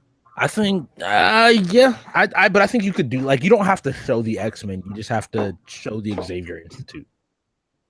Or show a bald guy in a wheelchair. People will get the meaning without you having to do too much. Like, to me, it kind of, the tip of that would be, they showed Captain Marvel's logo as the, like, teaser. Yeah. The amount of people that, like, I heard that, like, oh, but what's that? Like, that tells me that you could get away with a lot of things. You can get away with not necessarily being direct. I thought that was a mistake though, because I could tell looking around that nobody but me knew who, you know, what that symbol even was. And I was like, the reason it was a mistake is because people weren't expecting the movie to end that way for one. So they're all already in this mode of like, what the fuck? We're waiting for this end credit scene to show us what's going on, and then they still didn't know what the fuck was going on. So, well, to be fair, I would say that in the early run of Marvel movies, a lot of the stuff that they introduced, no one knew what the fuck they were talking about. I would say, especially in the first 3 years, the most obvious was actually in the movie that everybody acts like doesn't exist, which was The Incredible Hulk. When Tony shows up in the bar and he's talking to Ross, and he's starting the team. It's like, okay, he's starting the Avengers. But everything else is just like, but yeah, nobody probably really understood at that moment, like, who the fuck Nick Fury was. Yeah, but the difference is those movies didn't end on such a note where everybody was like in this weird state of disappointment and confusion. I mean, like, if we think to the ending of Infinity War, literally it is all of the heroes being sad that people are disappearing. And Thanos is the one that wakes up looking at the sunrise, chilling like, I'm on vacation now. And I'm good. And then you're just told, like, hey, Nick Fury. And what I didn't expect Nick Fury to actually disappear. I thought that like he was gonna put out the call, but at the same time, she wasn't just gonna disappear immediately. He was gonna disappear. Because to me now, like, the question becomes, how do you introduce Captain Marvel to everybody else? Well, it's a flashback movie. That's what it is. That's gonna be weird. But that's gonna annoy me. I actually thought Fury would disappear, and Maria Hill to kind of like in comics to start to raise her. Yes, because in the comics she's been the director of Shield a long time, and in many cases her character is pretty hardcore. So it's not like it's weird seeing her in the MCU when she's not prominent at all. Because sometimes I'll look at her and not realize that I'm looking at Maria Hill. So it's like, I tend to forget. Like I feel like I thought it's Coulson that died, but like I feel like didn't she die at some point? Like I feel like she's. I'm not even certain I ever realized she was Maria Hill. Like he said Hill or something, and I was like, has she been Maria Hill the whole time?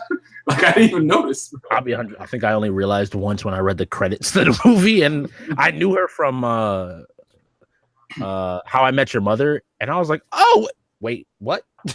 She's supposed to be playing. There's so much stuff that because I mean, when you go post Infinity War, you have all of Spider-Man's mythos, like we talked about, all of Fox that's going to be integrated. You are just getting started with Doctor Strange and Black Panther. Ant-Man is only 2 movies in. And despite all the all different hatred, you have a new generation that you could start putting up there before DC gets too cute with their Titans and shit. So. Yeah, exactly. But and you got more time. Yeah, I mentioned that concern about time travel and reality warping and stuff because, like I said, they're easing people more into like what it is to be a comic fan, I guess. Mm-hmm. But I think this movie shows that process is not done. The reaction to it, that process is done, and. I do wonder, looking at that now, I think there's a line where they should stop. And I think it should stop at this idea of the multiverse and reality warping shit, because it has turned comics into a giant clusterfuck. I feel like you should reserve it for like very specific heroes. Kind of like the Cosmos before now was only truly addressed in Guardians of the Galaxy. Like they kept it very either grounded to like Asgard or to a planet, or they kept it grounded to Earth. Maybe Doctor Strange as well, which he got into like the more magical side. So you had like sci-fi and then magic, and then you had Earth. And as long as you can kind of keep it there, then people will have, I think, an easier time being like, oh, it's something magical.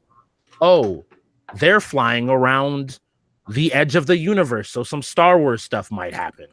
All right, cool. Like, I mean, that's my concern, because like it's easier to retcon shit in a comic. Yeah, there's more freedom there to fuck around, and you even have like these Elseworld alternate reality stories where you can fuck around too. And even then, it sometimes fuck ups the comics because they just go too fucking nuts. And they don't know how to get back to normal. There are certain writers that you give them like, say, yeah, just write this story and it just needs to kind of end this way. And they're like, okay, I just got to get to that ending. Cool. Everything before there is mine. And they just will go wild. Like for anybody that doesn't, when people ask me like who after Thanos, if they're bringing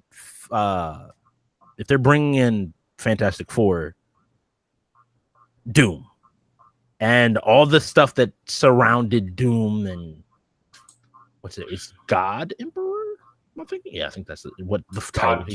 God, he gave himself some ridiculous title. I don't, but like that storyline, you couldn't do that in movies. As much as I would love to see that, I feel like it gets to a point where you're talking about, like with Black Panther, you have to talk about deities and the afterlife and how that works, and how there's not just like grounded science, but there's legit magic going on coupled with that. And then people's brains eventually, when you see Tony Stark flying through 40 different dimensions in a second, you're like you said, that messes with your brain. It's far easier to read through like a 30-page comic and be like, oh, okay, that's what I mean, if you fuck up, you can retcon, and fans don't like it, but you can do it, and it's been done. You don't have those liberties with a movie. Like those are huge budgets; they take a long time. All I'm gonna say is the first 2 Thor movies going into the third one. Sometimes it takes some time to get it right. Yeah, because a lot of people really just like couldn't get the like. Me personally, I didn't think the Thor movies were bad, but no, he wasn't. He wasn't up there. Yeah, I mean, he ain't never gonna be Jane Foster, but so I got a question though. Mm-hmm. We've hit this big thing with Infinity War. Can DC catch up in any way? I feel like damn, even if they they Flashpoint, no, seriously, even if they do what everybody thinks they're gonna do, which is Flashpoint thing, their Flashpoint to me is them admitting, you know what, we don't know what the fuck we're doing, and we have no idea where we're going.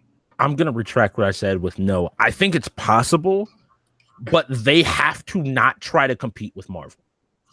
They have to be committed. Like, people are like, oh, well, DC movies are trash. Like, yeah, sure, DC movies are trash. Like, but go back to the first Avengers movies. Like, how many people are really out here? I'm watching, people say Iron Man, people will say like certain movies, but yeah, I watched all the first Avengers. I watched Captain America First Avenger. Like, there's a small subset. What you need is you have Wonder Woman. Give us a good Aquaman movie. Give us. I don't know how you gonna do Batman, because I feel like Batman's already messed up for y'all, because y'all had Christopher Nolan do your stuff, and like everybody's like, but that's so good. I don't even Ben Affleck was not that bad. I thought that voice was so fucking weird. I'm gargling marbles. What I was just talking about with, the reality warping shit being too much for even non-comic fans, and even me, I hate that shit. I think it's a lazy way to write at some point. That's the reason I don't think you should Flashpoint the universe black, because it's like, no, I don't think you should either. I think it's stupid, but like I think it's an admittance that I don't have any clue what I'm doing, so I'm just going to do this and try. I think they should probably admit that, but that the problem with doing it is not just that admittance. It's just they're not ready to see that. Like, this idea of fucking with the universe on that scale has just not been introduced anywhere yet. Well, it's just like Wonder Woman. We always talk about how good Wonder Woman is, but if you really think about it, Wonder Woman was a mistake that worked out, because we saw Wonder Woman before they tried to establish her origins, and then they fucking Captain America. Well, they didn't even really give her some time. Like, she was in the movie for a minimal amount. Yeah, no, but it's like somehow you stumbled into a Captain America First Avengers plot with her, where you should have probably did that before you even had her show up. So if you can do it, look, then take the Batman thing. First of all, with Batman and Superman, do not do their origins. Don't even touch it. I would say both of them, set them in the early days of them doing their superhero work. Get one of their less powerful villains, maybe for you might be able to introduce Lex Luthor. And yeah, do the Marvel thing. Marvel doesn't address the fact that there have been 3 different Bruce Banners since between 2000 and 2010. Marvel doesn't say anything about it. Marvel's just like, it's Bruce Banner, it's Hulk, don't worry about it. Those first couple were not part of the MCU, were they? The last one definitely was, because he had that Edward Norton movie. It was supposed to be the start of the. That was like the quote unquote second MCU movie. Yeah. Okay, you know what? But they can get away with that because the MCU had not really been established yet, though. So I remember the first one was a Universal film. It wasn't a Marvel movie.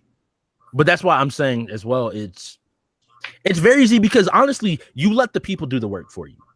Oh, well, DC, the movies were trash, so DC rebooted. Cool. If that's the narrative, you're good. Like, make sure the new movies are better, and people be like, all right, that's not that bad. Don't bet all your money on Superman, because he's not the person to bet on early on. You don't bet on Superman. So Superman's learning to control his powers. Have him go up against, have him be just as much against him. Kind of like what they did with the new Superman. Just don't make it another Kryptonian. Like, have him just destroy a bunch of stuff, and he has to come to terms with, wow, I fucked up. Batman, he's fighting the Penguin and Riddler.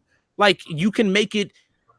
Captain America's second movie, Winter Soldier, was super interesting, and it was just like a spy thriller. Give Batman a crime drama-ish movie. You're good, but do it. Take your time. Make these characters fleshed out. Because like we were going with, they didn't bring Doctor Strange in part 1. They didn't make him one of the foundational characters. So when you bring Green Lantern in, have it be after you've already set up the other people. People get Flash. He's a dude that runs really quick. Flash can be your Spider-Man. No. They already like the CW show, so have him be a younger kid. Oh, I think you meant the current Flash from that movie. I was like, no, the CW Flash is the one that people actually like. Yeah, not the.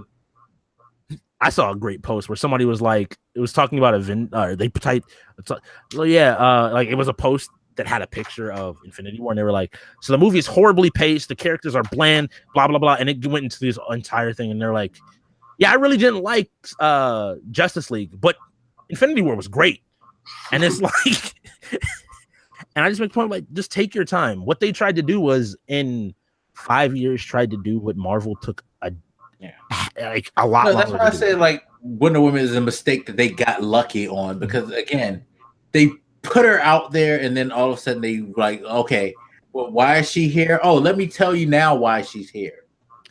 With her made it interesting. Yeah, huh? It was. I don't think it made it. I just think that I'm saying she wasn't a character that everybody wanted to kill. Like, true. But at the same time, I feel like they got lucky that they had a good enough director and apparently a good enough writer who could make it work and be like, oh, well, yeah, you kind of like hit the reset button, kind of did that whole, you're wondering how we got here at this moment of time. Well, let me tell you now, the show that starts with the guy getting knocked out was like, gee, wouldn't expect this to happen. Well, let's see how this happens. Do what Marvel does as well. Like, hire, if somebody makes a good movie, hire them. Maybe give them another chance at another hero. But it's like when they establish their people, it's like you never saw Captain America before the first Avenger. Yeah. And they pretty much let me tell you about this guy first before we just fucking seriously throw him to the wolves. And it's somehow Wonder Woman got lucky off of that because it was so good. I asked the question because it's like we're like 20 fucking Marvel movies in, and they're knocking every single one of them out of the park pretty much. Especially if you skip like the first few in the first phase, like they're on top of the world, and it does not make me happy to see DC not thrive. And I have to think part of the reason is because when they started this up, they looked at where Marvel was at the time. And they must have just thought they could oh, look, Marvel is making the whole world interested in superheroes. We don't need to build from the ground up like they do. We can just kind of ride that wave. So they went too far too fast. They did the death of Superman and introduced Doomsday. They hit a bunch of major DC comic moments in 10 seconds or some shit. And they blew through all of them and wasted them. That's why. When did Man of Steel come out? So, all right, I'm looking at this right now, right? So, Dark Knight Rises was 2012. 2013, Man of Steel drops. Which you're like, okay, 2013. They didn't release another comic book hero movie until 2016, where they dropped both Suicide Squad and Batman v Superman. Your timing is such, you gave people, the Marvel Cinematic started off slow. You got Iron Man. You got maybe 1 or 2 a year, and you built up to 3 or 4. But still, when you do that, you never introduced a Batman movie. You never introduced anybody else.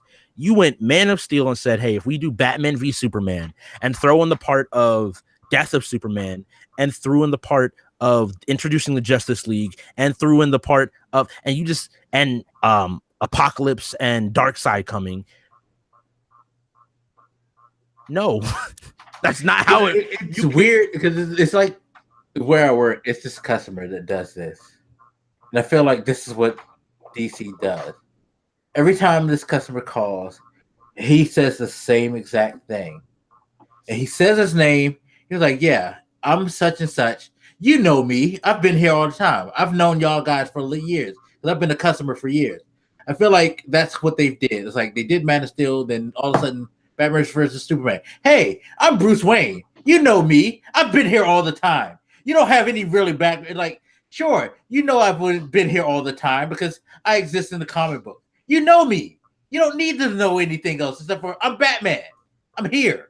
I've always been here. Okay, so I might even agree with that because it's fucking Batman. But okay, you can't make that argument with again, Wonder Woman. It's like, well, I understand these are like the big three, but at the same time, from a storytelling position, just like Marvel didn't make the assumptions, like we all knew who Captain America was. No, we didn't. They didn't make that assumption that you understood.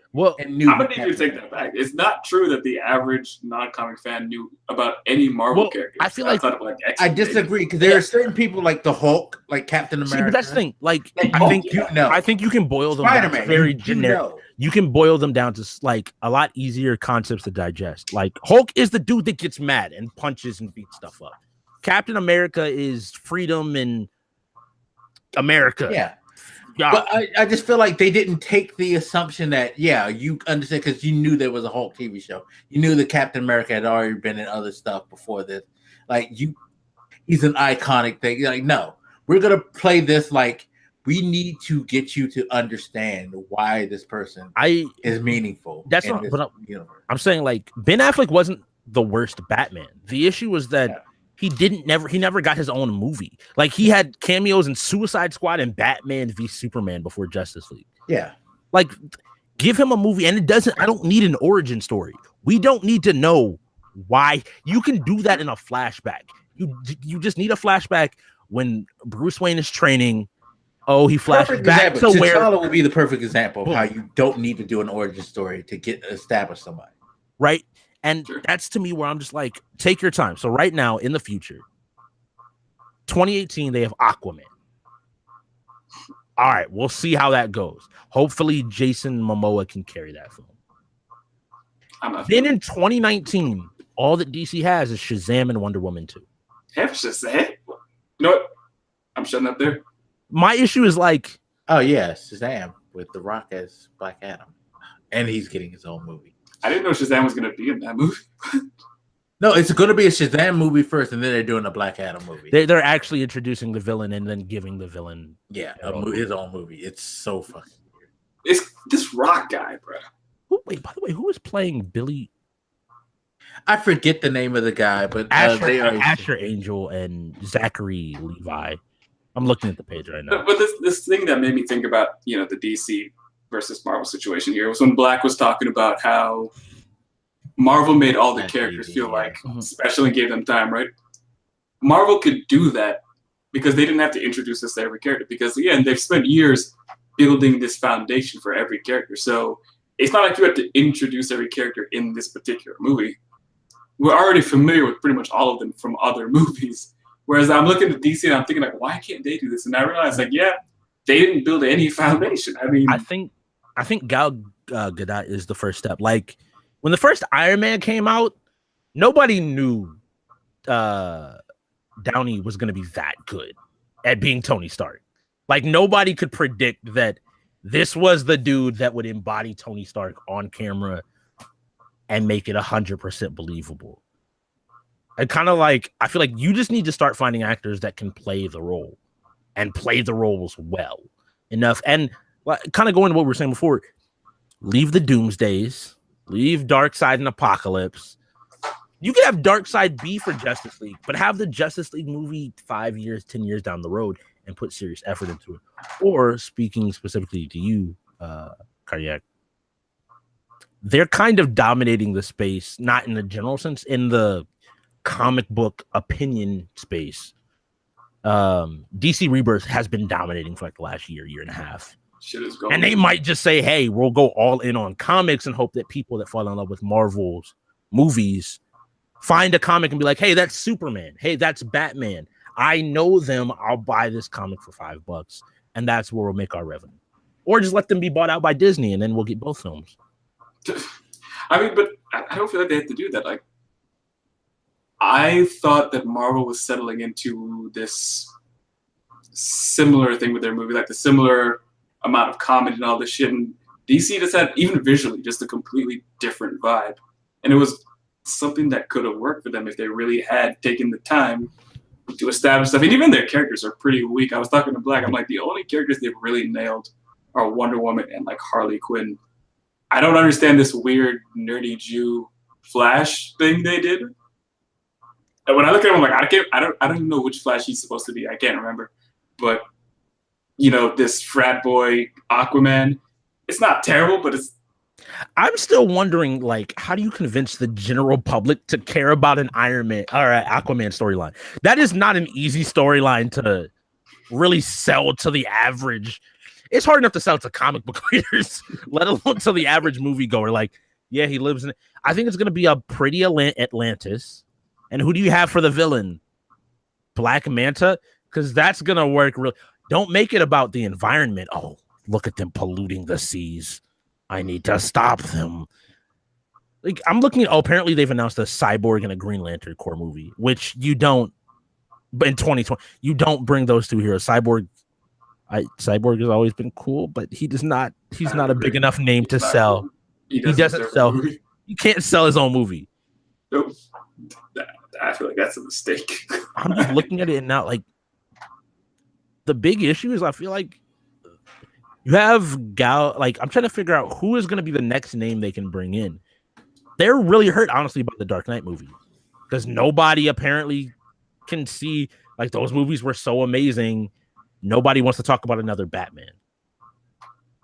And you need a Batman or a Superman to go along with Wonder Woman. Like, yeah, you always had Iron Man, but then you eventually were getting these other people that were cool enough, interesting enough to keep you interested. I think DC just kind of, they need to be willing to slow down. Yeah, they need to slow down. They should have took it slow.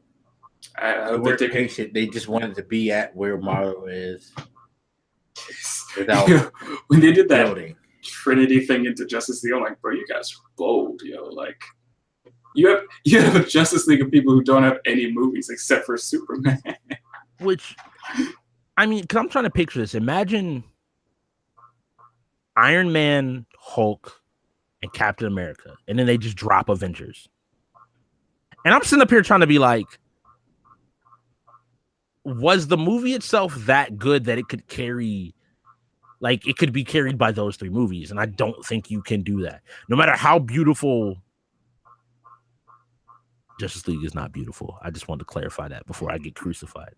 No matter how beautiful your movie is, I don't think you can trust, because, I mean, ultimately, like, there's some scenes from Justice League that are cool to look at, but the movie as a whole is, like, not worth, for a lot of people, not worth the time. I think, I know the main topic was Infinity War, but since we hit this huge Marvel moment, I was like, man, as annoying as some of that reaction is, this is like a big moment for, like, the nerd culture. The whole superheroes becoming a mainstream kind of thing. I'm looking at DC and I'm like, you guys can do it, man. Come on.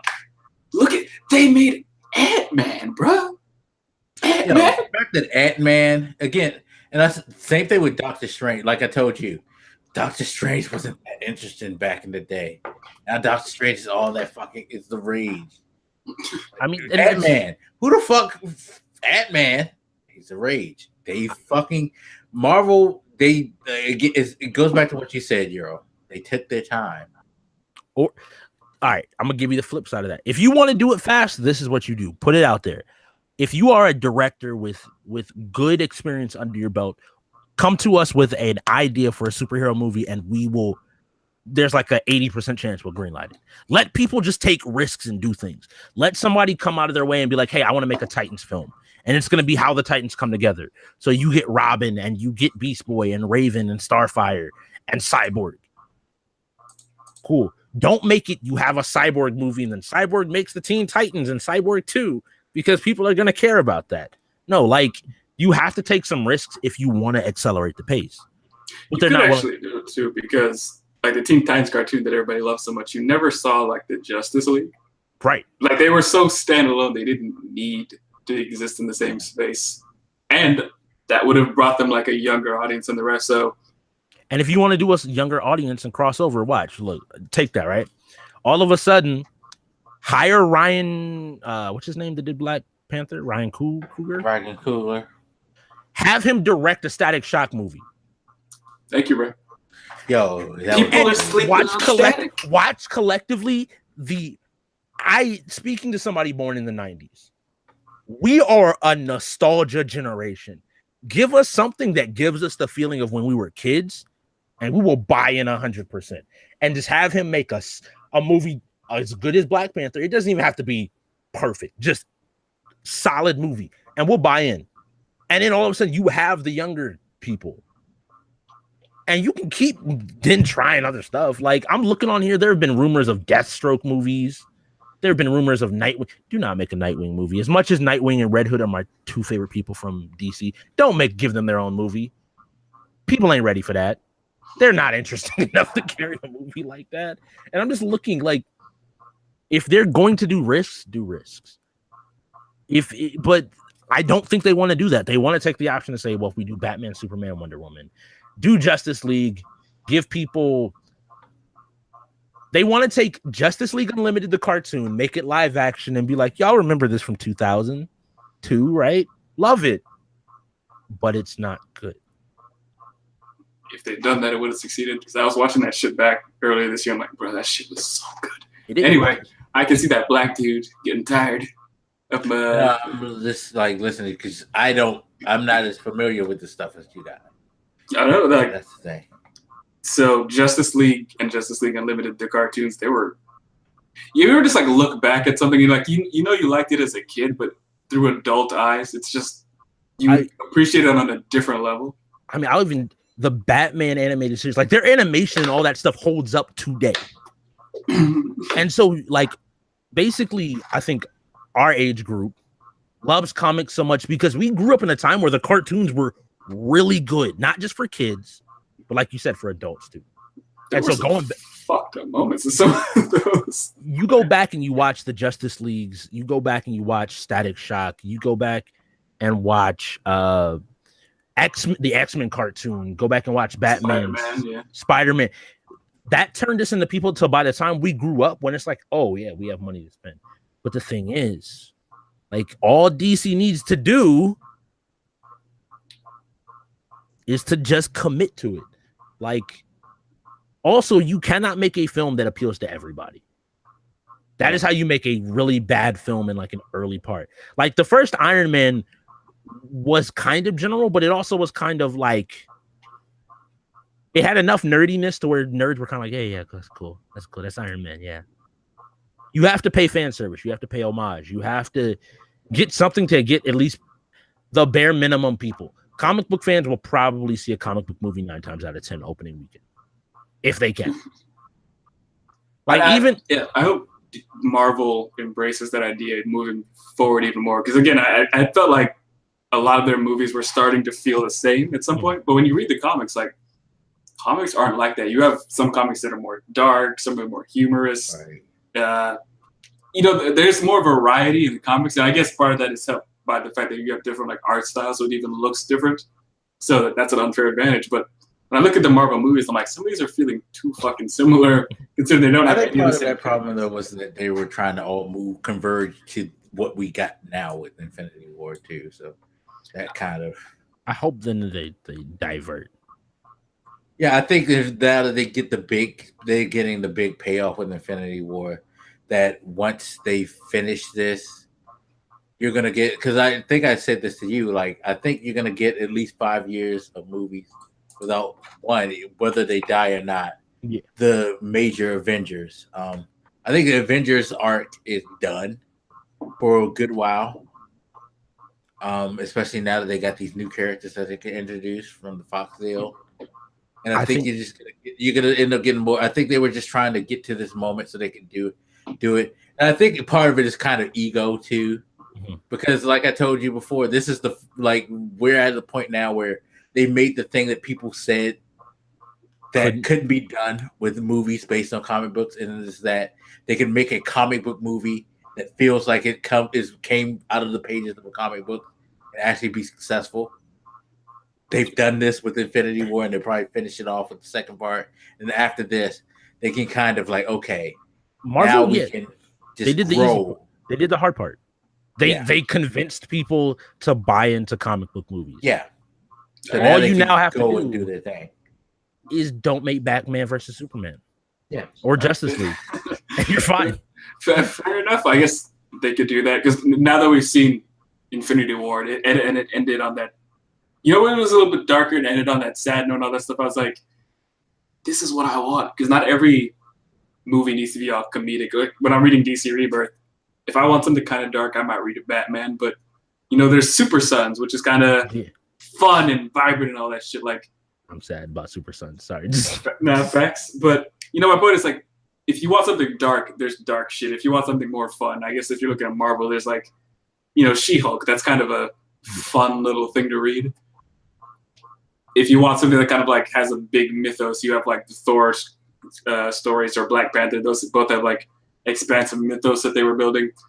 There's a lot more variety there. Because there's times where I don't want to read something all fun and cute and shit and laugh all the time. I want to get that darkness in, and there's times where I probably shouldn't read dark shit because I'm not in the mood. I want to see Marvel really explore that. I would say they've touched on that a little bit as well. In one thing that I mean, if DC didn't want to do full movies, going back to that briefly, do what Marvel did kind of with like the Netflix stuff. Like Jessica Jones is not the same tone as a one of the mainstay Marvel Cinematic Universe movies, but it allows you, because it's episodic, and they're hour-long episodes, 12 episodes. That gives you 12 episodes to tell a story that can have a lot more nuance, a lot more complexity to it. So if there's a hero that maybe you don't want to put on the big screen, then give them something on Netflix. Like when you start to announce the movie, then you also have set moments from the TV show that you can kind of push forward. You're going to convince people to go check out your Netflix shows, which would probably drive merchandise sales. And then you also have a chance to kind of flesh out a character and try it out. And you'll figure out the demographic. Like, I didn't expect to love Jessica Jones as much as I did when I watched it. But I fell in love with, like, the show. Like, and not everything pans out. The Defenders wasn't everything I wanted it to be, but Luke Cage was fun. The Punisher's fun. Daredevil's fun. Jessica Jones is fun. And I still look forward to when new seasons come out. I think Marvel post Infinity War, I don't know where they can go, because they can go pretty much anywhere they want, right? Like, I can't think of a direction that would be particularly bad. I think the Avengers is slowly becoming less of the Avengers thing I've heard most of all is the quote from they're very pushing the Nick Fury quote. It's a team of extraordinary people to do what others couldn't. So even if Tony Stark disappears and Iron Man disappears, or Tony Stark and Iron Man disappear, or Tony Stark and Steve Rogers disappear, you can bring in Captain Marvel. You can bring in these other people, and the big events can be the Avengers event. Because now you proved that you could put 20 odd people in the movie. Yeah. Hey, Black, did you say Nova was coming? I think like one of my predictions is like they're probably gonna have Nova in. They could do that actually, and then they're gonna eventually, because I've heard people make the. I heard there's been speculation that they could possibly do a Nova thing. So where at the beginning of the movie when Thanos talks about the power gem, the planet that he says is the headquarters of the Nova Corps. Yeah, it is. So, which is what annoyed me. I was like, well, hopefully when they fix everything, like maybe the Nova Corps started up like, oh, we can't let Thanos do this. What you're going to see, like with the Captain Marvel, is you're going to see Nova Corps heavily play a part in her thing. Yeah, because they put out the theory about, or the synopsis for her movie. Yeah. So I just feel like, well, she's maybe not necessarily going to come save the day. I feel like she's going to recruit them to help. They're quoted on saying that she will bring a level of power not seen in the cinematic universe. And this was before Infinity War came out. Not seen on the scene in the MCU yet. So apparently she's going to be stupid powerful. Also, I think Adam Warlock's going to show up too. Nah, if you didn't, nah. I mean, like I said, I'm not saying he's going to play a significant role, but I feel like he's going to show up. Like they showed him in to be like they jump off to, okay, you Guardians 3 is coming on. Now we need to put him in here for whatever the next thing, because they haven't really done the scroll. He was in the cocoon, right? Yeah, at the end of But it's like the next big thing could be the scroll. They haven't really done the scroll. Secret Invasion would be kind of cool. Yeah, that's a rough story. And but I think it's a little bit more. But it's more grounded than Thanos. Like people would be able to, I think, digest. Yeah, aliens have invaded the planet, and they look like us, and you can't really tell who they are, and people could eat that a lot better than. Plus, it'll give you that perfect kind of, to me, that perfect kind of segue to, okay, we're done with the original Avengers. You don't have to fucking feel like everything exists because of Cap, Iron Man, and Thor, and the Hulk. We're giving these other people their time in the sun, and this will help kind of propel the other people that we're getting now. And it kind of like gives you I think it gives you kind of an easy segue into the Fantastic Four, and like establishing why they can be important in the movie. And I had asked, about that other things. I'm just trying to get a feel for like who is going to exist afterward. And I wouldn't disagree with, fuck the Avengers idea for a while. Bring in the Ultimates. I'd even go to say, like, think about the other teams, though. Like, if you start having Fantastic Four movies, you don't need Avengers movies. That's kind of like a team up. If you start having X-Men movies, you don't need Avengers movies because you're going to have... You can reset, like you were saying earlier, Chris Evans and Robert Downey Jr. and even Chris Hemsworth even hinted that he's kind of over the whole thing. Hey, you might get Jane Foster. You can keep, like I said, you can put them on the sideline for a while, and then you can get these other. You can get Ironheart, you can get Jane Foster or Beta Ray Bill, things like that. You mentioned two teams. Like I said, you have Panther. You're introducing Marvel. A couple more, you could introduce the Ultimates there. If you want to hit that team demographic before Titans actually takes off. Introduce that new generation to use the champions. There is a comic line called Champions, and it's not that bad. And I mean, you can. The other thing that I kind of will argue with DC is like, comics is famous for stealing stuff. Like, be willing if your opponents have a good idea to be like, that's a good idea. How can we put our own spin on it? And I don't mean make like Iron Man in blue. I will fight you, DC. But like, I think that's like you said about Titans. Like, you see why do people love the Teen Titans animated series? Why do they love the comics? What do they love about it? All right, cool. How can we take the Champions formula, which people were kind of lukewarm to, and combine the two in some way?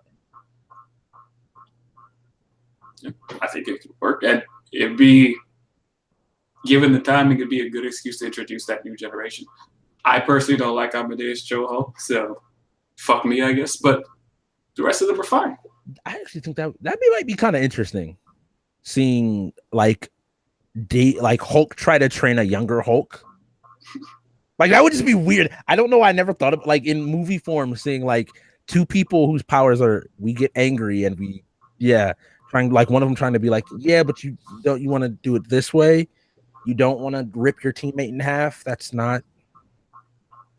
I suppose. Plus, I don't know, we could, if you want to bring the Avengers back at some point after you have your Fantastic Four and Ultimates and all that shit, Avengers versus Champions. True. Do it. Yeah, no, you can open up the doors for a lot more and wean people off of what they know now. Especially, like, again, like you were saying, your generation doesn't necessarily feed off of those characters like my generation does. And we're getting to that point where you're like, the torch has been passed and is passing to the next generation. Like, why not do the same with the movies? So you're not beholden to those. Like, it'd be good so you're not stuck. And even with the Avengers, there's like 2 or 3 Avengers squads that run around at any given moment anyway. Like, I like that Unity squad that was in the comics for a while. It had Rogue, Deadpool, Spider-Man was there a little bit. It was a weird. You opened the door for that. the like different Avengers set. I feel like that would make sense too. Like, different teams do different things. Like, I never felt. I don't know. I feel like Marvel. I more or less want to see the direction Marvel goes. Like, what are they going to choose to bet on being the future? Because I think they're kind of in the driving seat. They define what the superhero trend is going to be. for the next at least few years until DC maybe can get their stuff together. They need to get it fast. Like, you know, because I said, as much, this could be me speculating too much, but I really think if they can push Captain Marvel hard enough and make it feel organic and make people love her, what does DC have? Right now, DC's only advantage is that they have a strong female character, and Marvel's missing one, and Captain Marvel could do that. I honestly think if Captain Marvel hits, DC's done.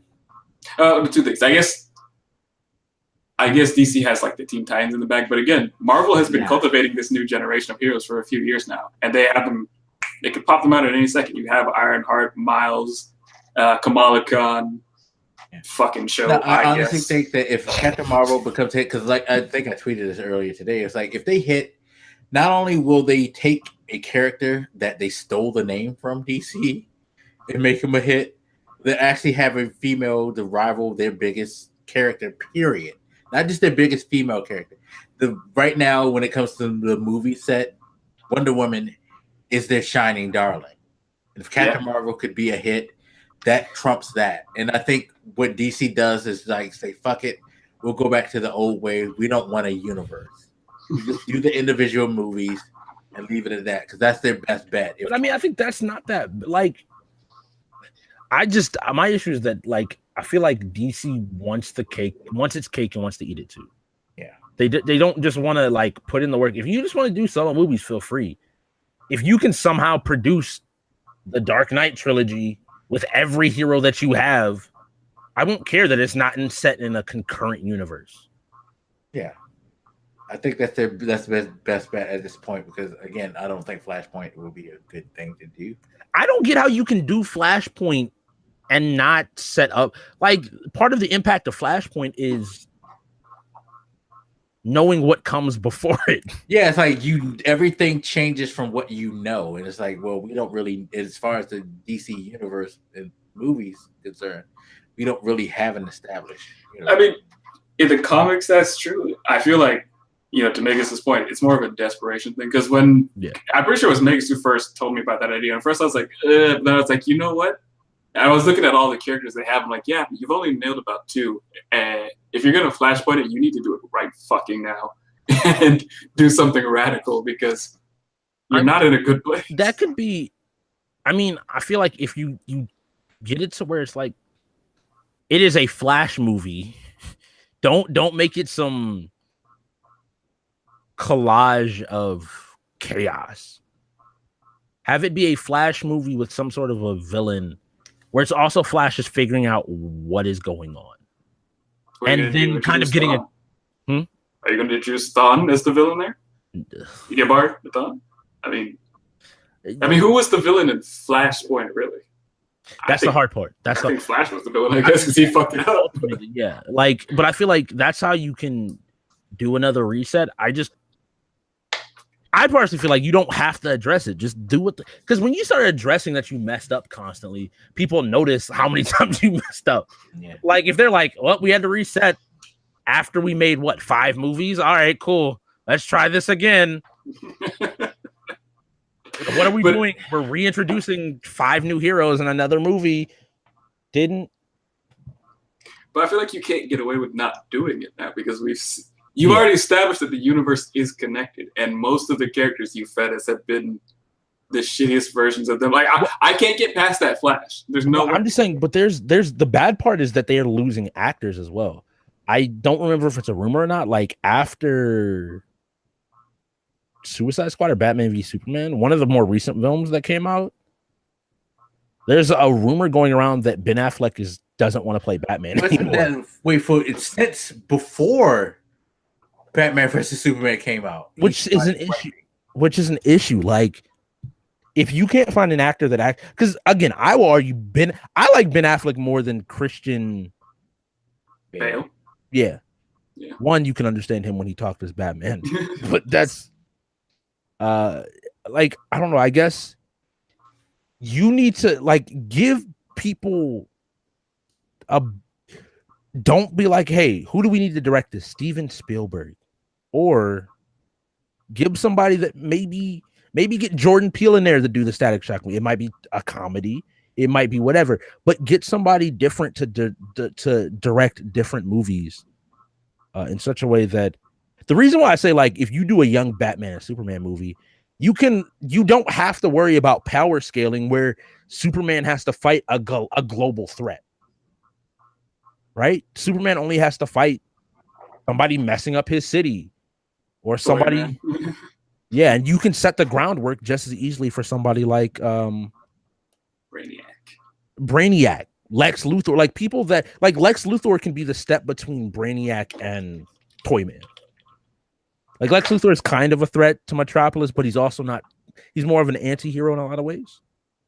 And then you can do Brainiac, which becomes global scaling, and then Brainiac might be where Superman calls on Batman, and you can have a smaller team up. Like you don't need to make it this big thing. Kind of what they did at the end, like the ending of Batman v Superman, where the people came together briefly. That can work in small bursts, but you can't just be like 5 minutes, hour and a half long. I just want to see. I'm happy that comic book movies are where they are, and we now have the right to see anti-heroes because Infinity War established it doesn't have to be a happy movie. We have Deadpool coming out, which is adult dark comedy. Like the variety is getting to a point where we can have whatever stories you want. You know what? I remember what I said to you, Black. It wasn't that Hawkeye would kill Thanos. The joke I made was that after they all get their shit pushed in, Punisher is just gonna come and shoot him with a gun. Oh yeah, that's what it was. Yeah. Put like a Glock to his like, thumb, like bang, simple. Yeah, I remember. No, like that scene where Thanos is sitting down, like enjoying the sunset. The end credit should have been like him, Punisher leaning out behind Thanos with like a gun to the side of the head. Put it back. Put it back. That would have been funny. Yeah, but yeah, I think we all agree Marvel nailed this. Yeah, all you people crying and bitching and moaning, fucking grow the fuck up. Because it's such a huge. You think back to when the first Avengers movie happened. I don't know if people remember how they feel back then, but that moment was fucking huge. I actually watched it again over like the Christmas break. I'm like, man, I don't think people appreciate how fucking big them nailing a movie like this was at the time. And now we have this one. It's like the fans are kind of shitting on this moment. The same way I felt with Secret Empire. I'm like, this story is fucking amazing. I'm biased, but I was like, I feel like this story should go down as one of the fucking classics, and it's not going to because the reaction was so fucking negative at the time.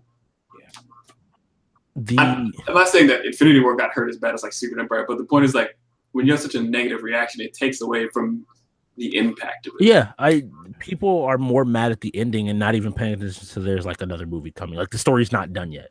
You're judging the story before it all closes. Like I said, let the story finish, people, please. All right, it's getting late. I need to go to fucking bed, and I actually need to eat something too. But what's sleep?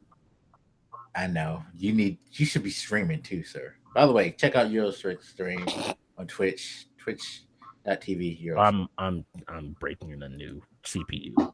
Yeah, I know. That's why I held this off there today, because like he probably would have his computer fixed by today. I mean, the overclock seems stable enough. Okay, so he's gonna stream, and y'all gonna watch a man and do a Twitch IRL in which a computer explodes in his face. So, like it's too late to start God of War again, bro. God of War. That's dude, a completely different. Fuck it. You're young. You can handle it. That's a completely different conversation. I'm too old. I actually need rest and food and all that.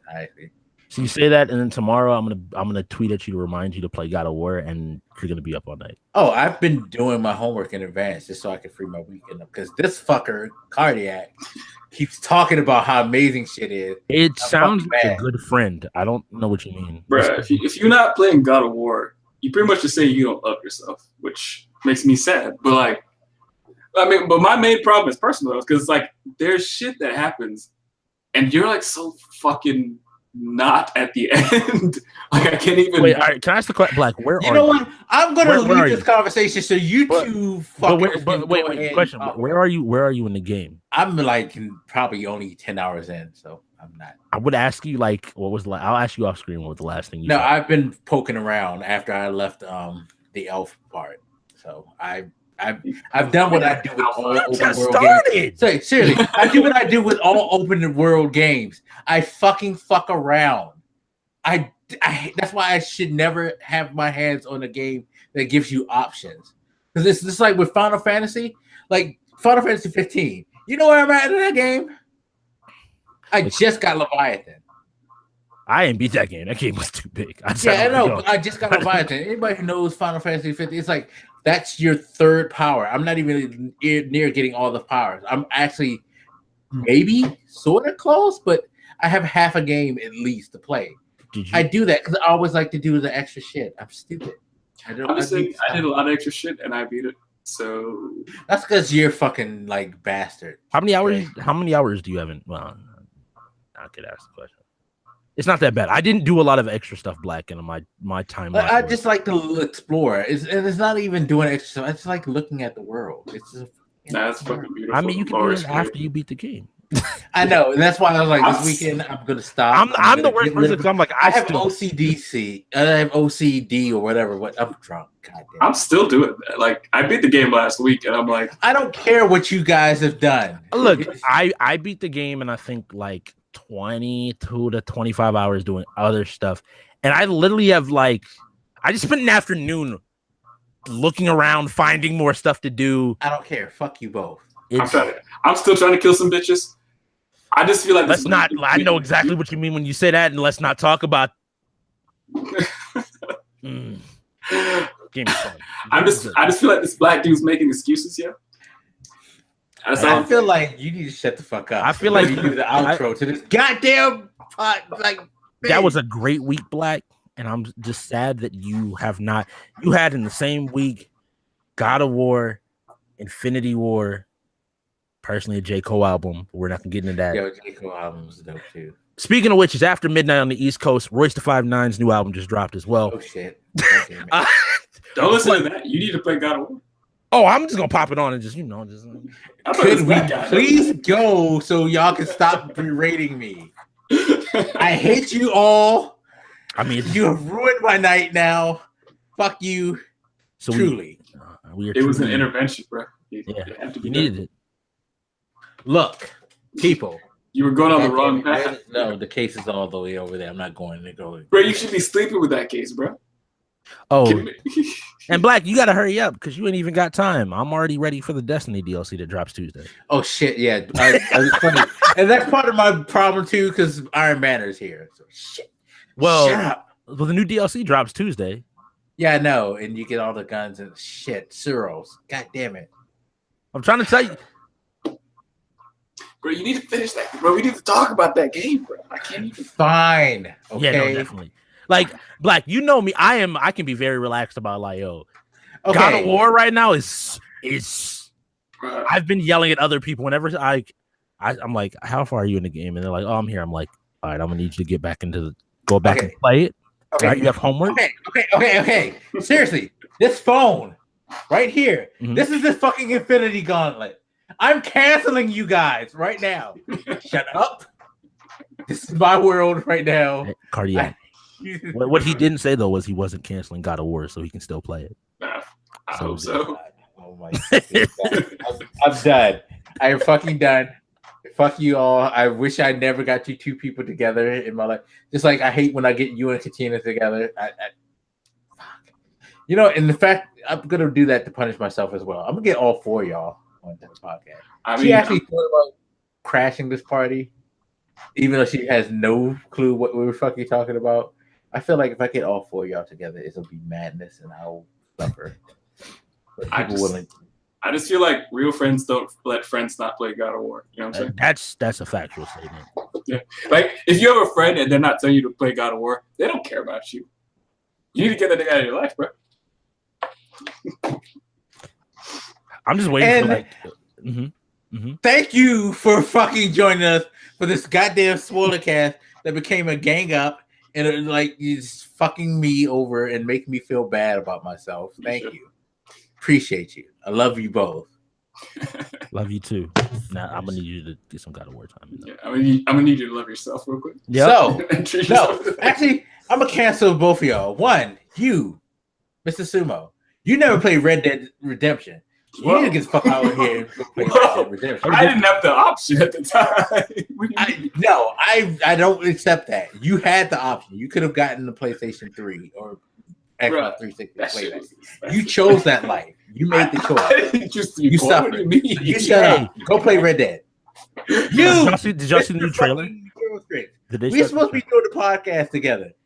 Where are you? I told you to give me a date. I told you to give me a date. I feel like you give me a date and time. I've given you dates and times. No excuse. Blame. No excuse. So I said, actually, I just thought about this. You have the Infinity Gauntlet with your phone. You could have rolled back time. We could have done it anytime. That's not on me. That's on you. I'm saying this ain't about me right now. It's about you. Nah, Mr. Infinity Gauntlet. It's ain't about me right now. No. Had the Black Makers part of it.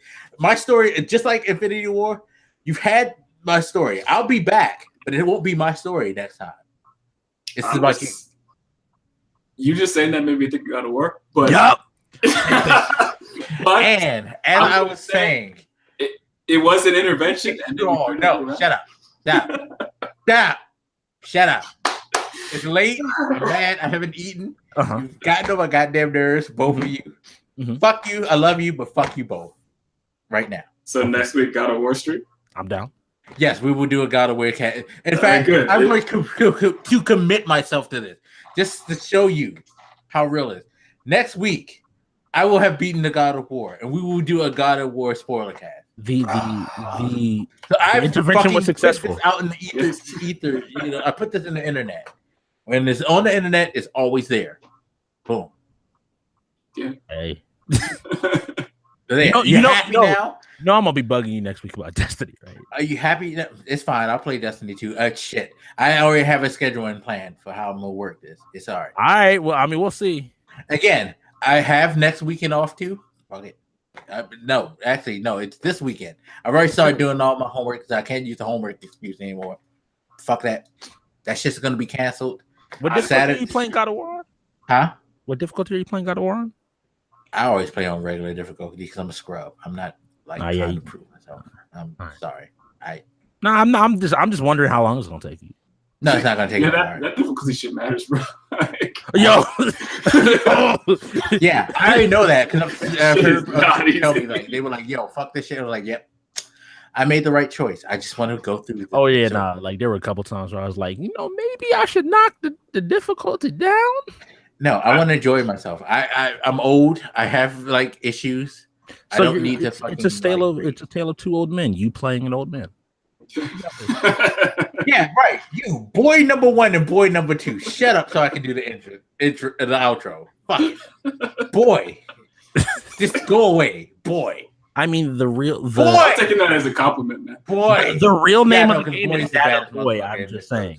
Boy is the motherfucking MVP. Yeah, I know.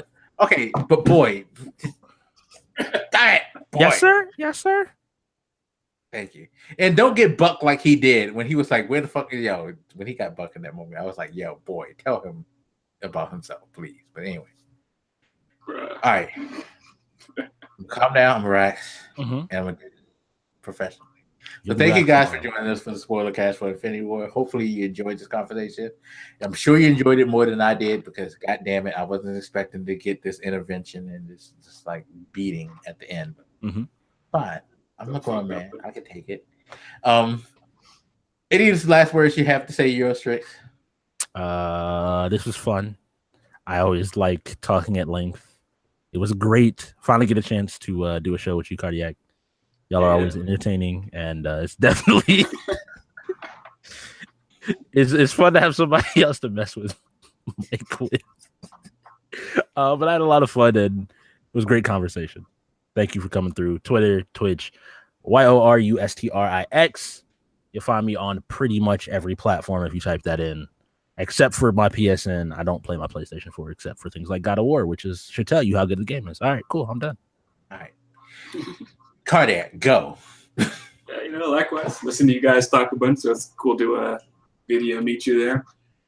I do, despite the turn the conversation took, I do think Marvel Infinity War is a huge fucking moment in the nerd culture. You know, boy for president 2020, you know what I'm saying? Boy motherfucking MVP. If you're not playing God of War, you don't love yourself. I was gonna say some real shit, but I just want to make sure this intervention sinks in. You know, we couldn't get you before because for some reason you like hit that Spartan rage meter all of a sudden and you were like swinging all wild. But I'm just saying. But looking forward to talking about it next week because, bruh. Yeah. The R3 and L3 aren't working fast enough right now. Shit. Anyway. All right, so that does it for this. Again, thank you guys for showing up. Appreciate you for doing this with me. All you guys who watched, again, hope you enjoyed it. And I don't know. If I hate myself enough, I'll get these two together to fucking jump on me again. Read Secret Empire. I know I suggest the book every once in a while, and I already suggested that. But fuck their reactions. Yeah, that story is good as shit. I would actually recommend reading Secret Empire. Secret Empire is one of those times where like it doesn't matter if you're a comic fan or not. I think it's a great story. The Captain America Steve Rogers into Secret Empire. Read the full thing. It's wonderful. Fuck you guys. Play God of War. Infinity War is fucking awesome. Black's a dick. So is Trump. Boy 2020. Let's do it. And we're out. Fuck them both.